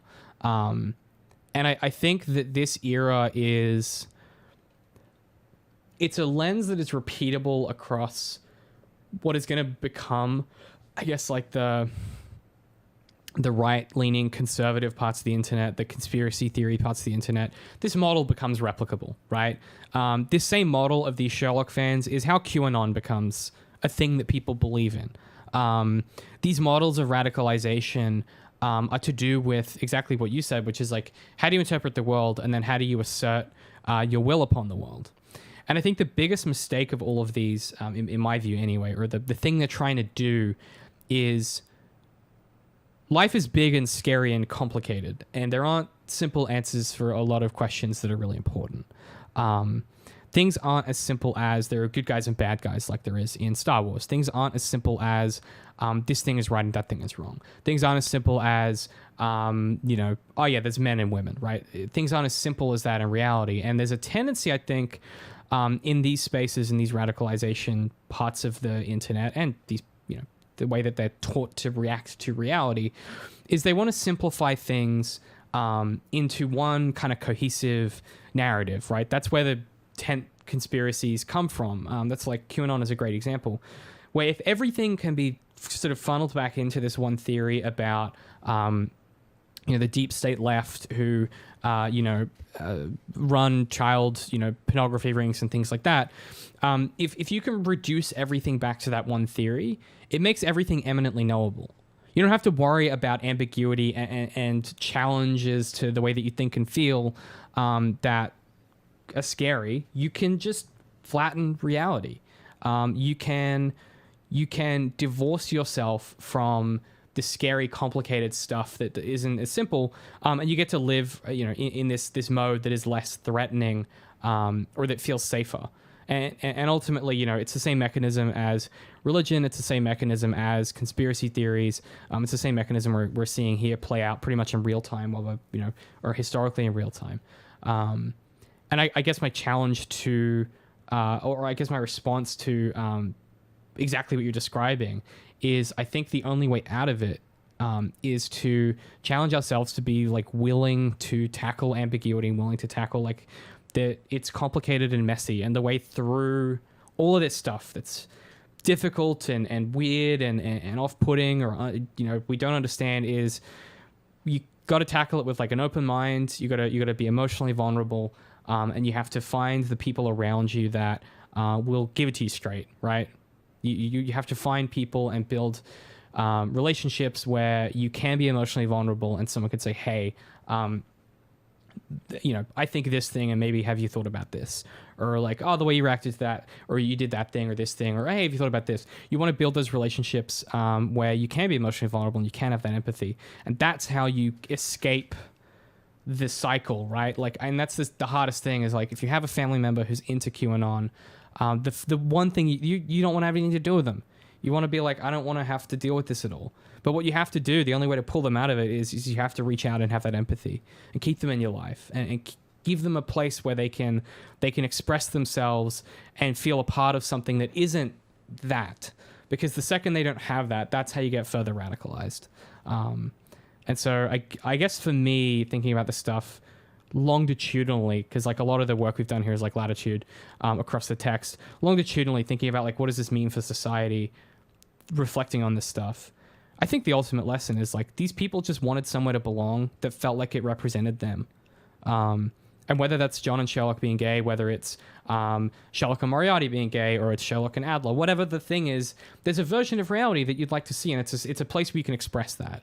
And it's just it's a shame that expression has or it's a shame that the mode of expressing that feels it necessary to impose that reality on others. And that's where that imposition becomes the issue. And yeah, it's you should be able to live in your own reality and then respect others. And those two things needn't be in direct tension. They can exist simultaneously. With the proviso that if your reality is hurting other people, then you really need to challenge yourself on that. Because I think a big part of respect is like, how do you live in such a way that like you're not actively harming people, or even passively, right? Intentionally, perhaps is the word I'm thinking of. Yeah. And I have such a good example of how to make this issue not be a problem. You'll hear so many people start an argument because they'll say something like, I'm not going to call you a girl because you're obviously a boy, or whatever. But like, my name is not Darth. You know my name is not Darth, but you're okay with calling me Darth because this is currently what I'm identifying as, because it's like my online handle for, my YouTube channel. Yeah. Like, it's a thing. It's okay. It's not hurting anyone, and it's fulfilling this need in my life. Yep. There are instances where redefining reality is okay, and it's not hurting anyone. Yep. But in the same vein, like, I could go way over the edge, legally change my name to Darth, and like, it could go too far to the point where you're like, I'm not accepting this anymore because now you're hurting yourself. So there's all kinds of nuances that people, maybe we're just too distracted to really look at nuance anymore. But yeah, that's how we got on this. Yeah, no, it's a really simple. It's a really good example though. Like, yeah, it is very straightforward. Also, people call people stuff all the time that isn't their name. You give people nicknames and shit. It's easy. It's just like, it's so easy. I've never understood that argument of like, it's PC culture. It's so easy to just call someone what they want to be called. Like, it's not. I've never understood that as an argument of like, well, that's not. It's like, just, life is hard enough. Just be cool, everybody. I like that theme. I should put that on a bumper sticker. Life is hard enough. Just be cool. Like, seriously, like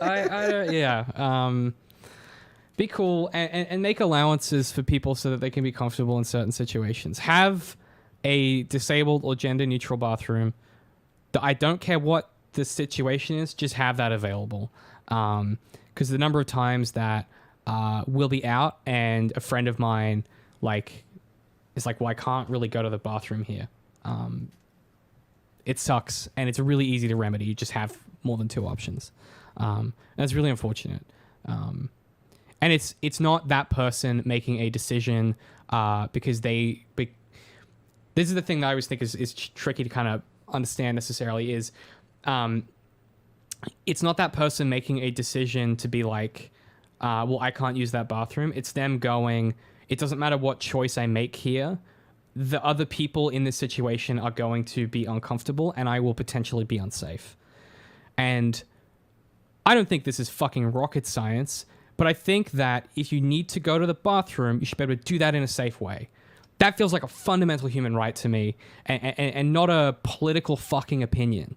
And I think one of the biggest maneuvers that we see over and over again is people claiming that this stuff is politics. It's fucking not. Like, this is people's lives you're talking about.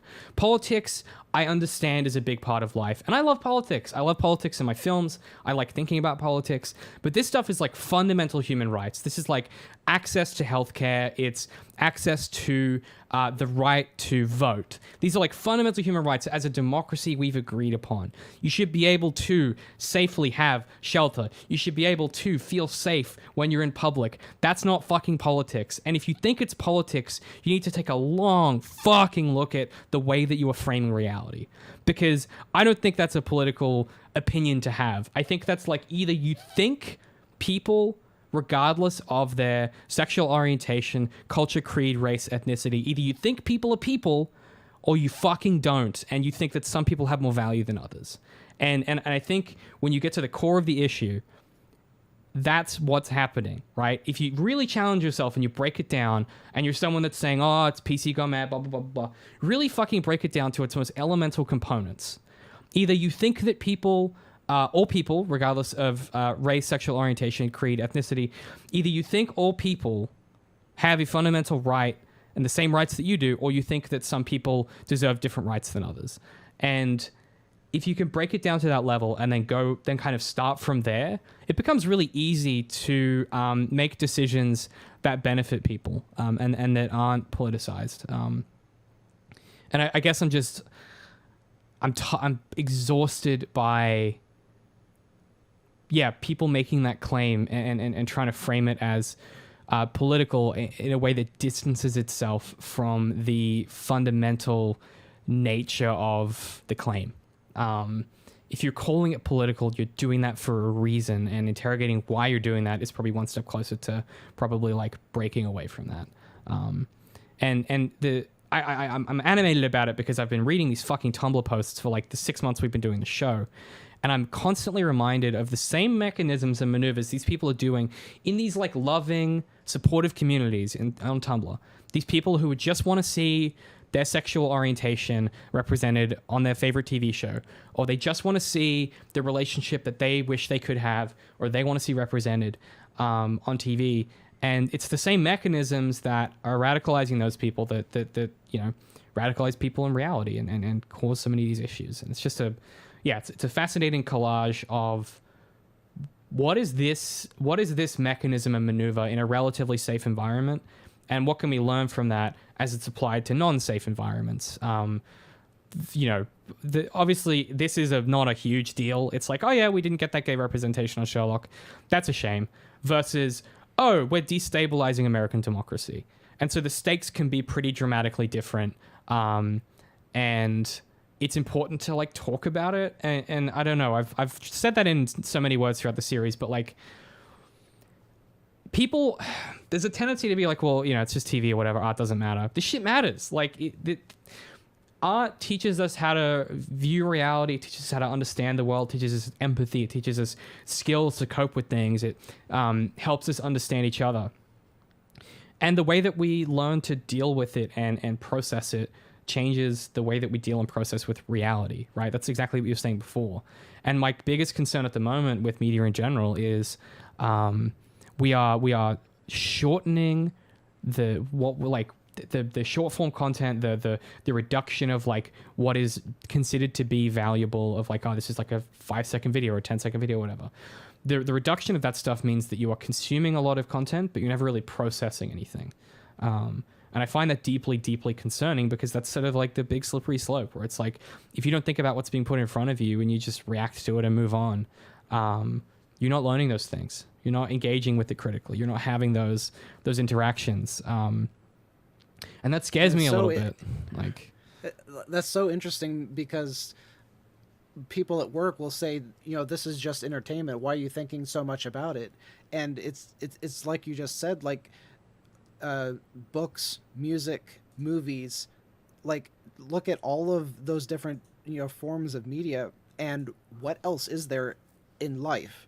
Like, if you're not thinking about, like, they say that, like, this stuff isn't important, but it's like literally your entire life outside of work is made up of these things. Like, nothing influences your life more than this entertainment, and you don't want to think about it critically. Yeah. Yeah, it sucks, man. I mean, I love this quote from Stephen King, which is, life isn't a support system for art, it's the other way around. Yep. And I think, if you think about it, even if it's, you're on Instagram scrolling or whatever, you're consuming fucking art. Like, whether it's good art, high art, intentional art, fucking whatever. Like, content, and this is my biggest issue, is we've sublimated content and art to be the same thing.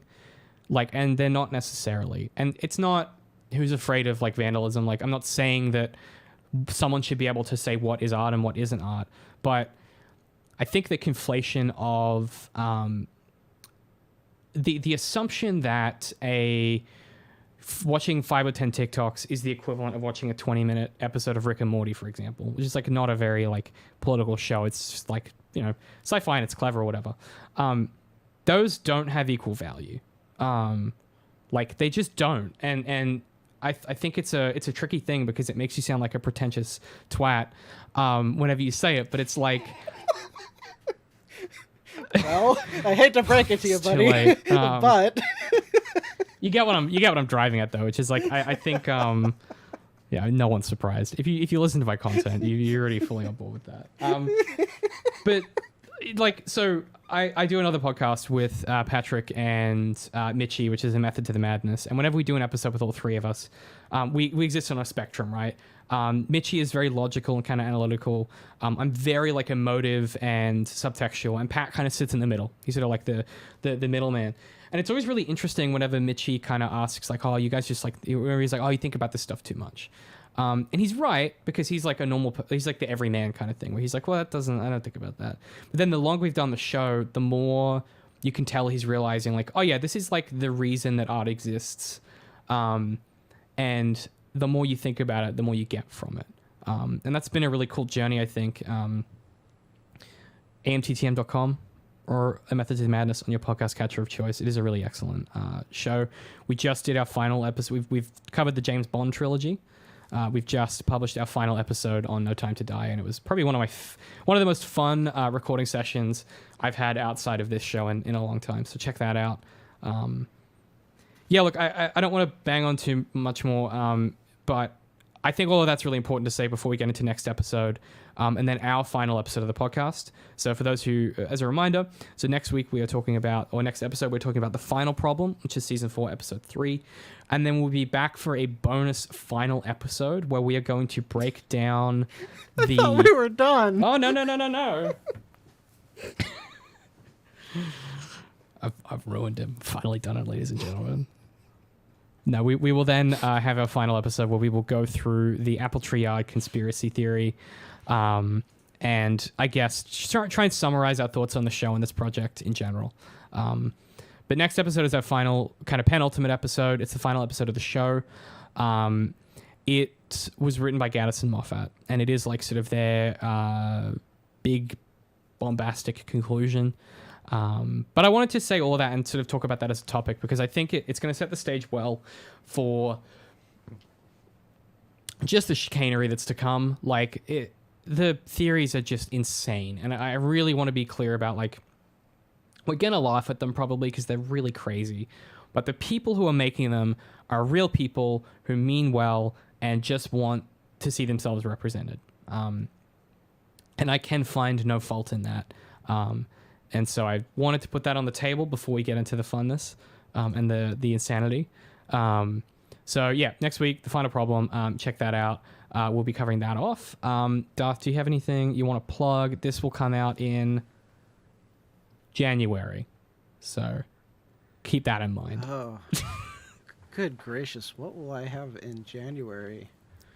I'm writing multiple things right now. For some reason, I started delving into writing about Web 3.0 and the blockchain. Oh God! And yeah, that I've already got like 6 pages on that, and it's just fascinating to me where technology is about to be going. When are the Darth NFTs dropping? What are we doing?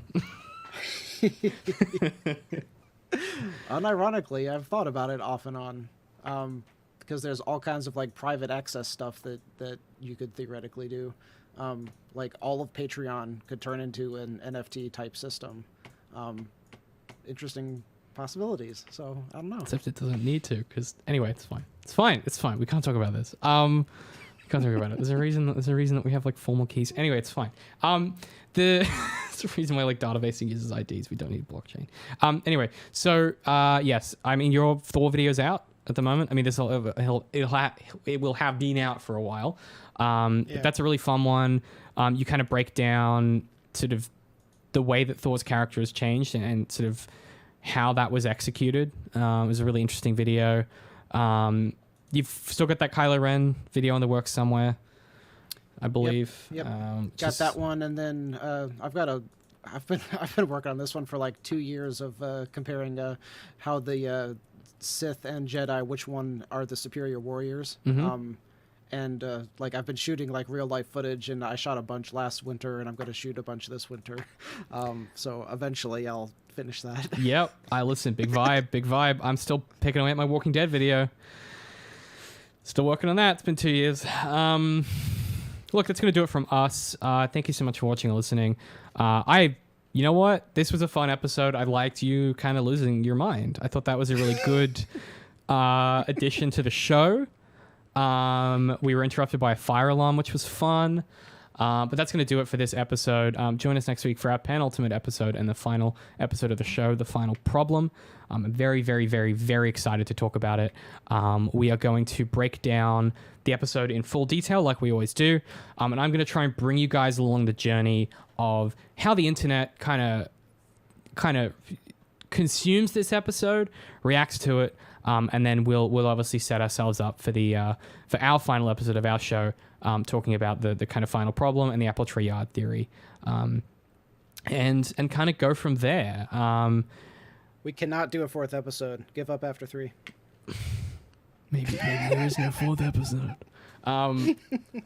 And when we do that final episode, I will also read you guys some of the passages from the book I've been working on that this show has kind of helped me put together, as I think you'll find them really interesting in the context of what we've been discussing. So yeah, that'll do us for this one. Wherever you consume this, podcast catcher of choice, YouTube, wherever, consider giving it a rating, a review, or a comment. It really does help. Or just send it to someone you think might enjoy it. We know that this stuff is pretty niche, but this has been a really fun project. So if you know someone who you think would enjoy it, send it to them. Otherwise, you can support us more directly at patreon.com/zeroindent. You can find the rest of the stuff we do at zeroindent.com. If you want to watch Darth's videos, youtube.com, type in Darth''D. They'll come up straight away. Otherwise, that'll do it for this episode. I'm very excited for next time, so we'll see you then.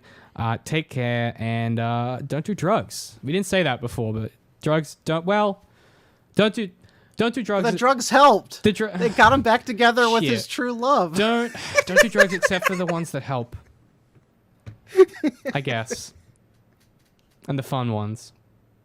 Try not to do too many drugs. There you go. That's the official Zero Indent stance. Try not to do too many drugs, and don't do the really bad ones. Just do the ones that don't have any long-term consequences. And be cool to each other. Just be cool, man. Just be cool. It's not that hard. All right. Hey, you know what? That's an episode. We did it.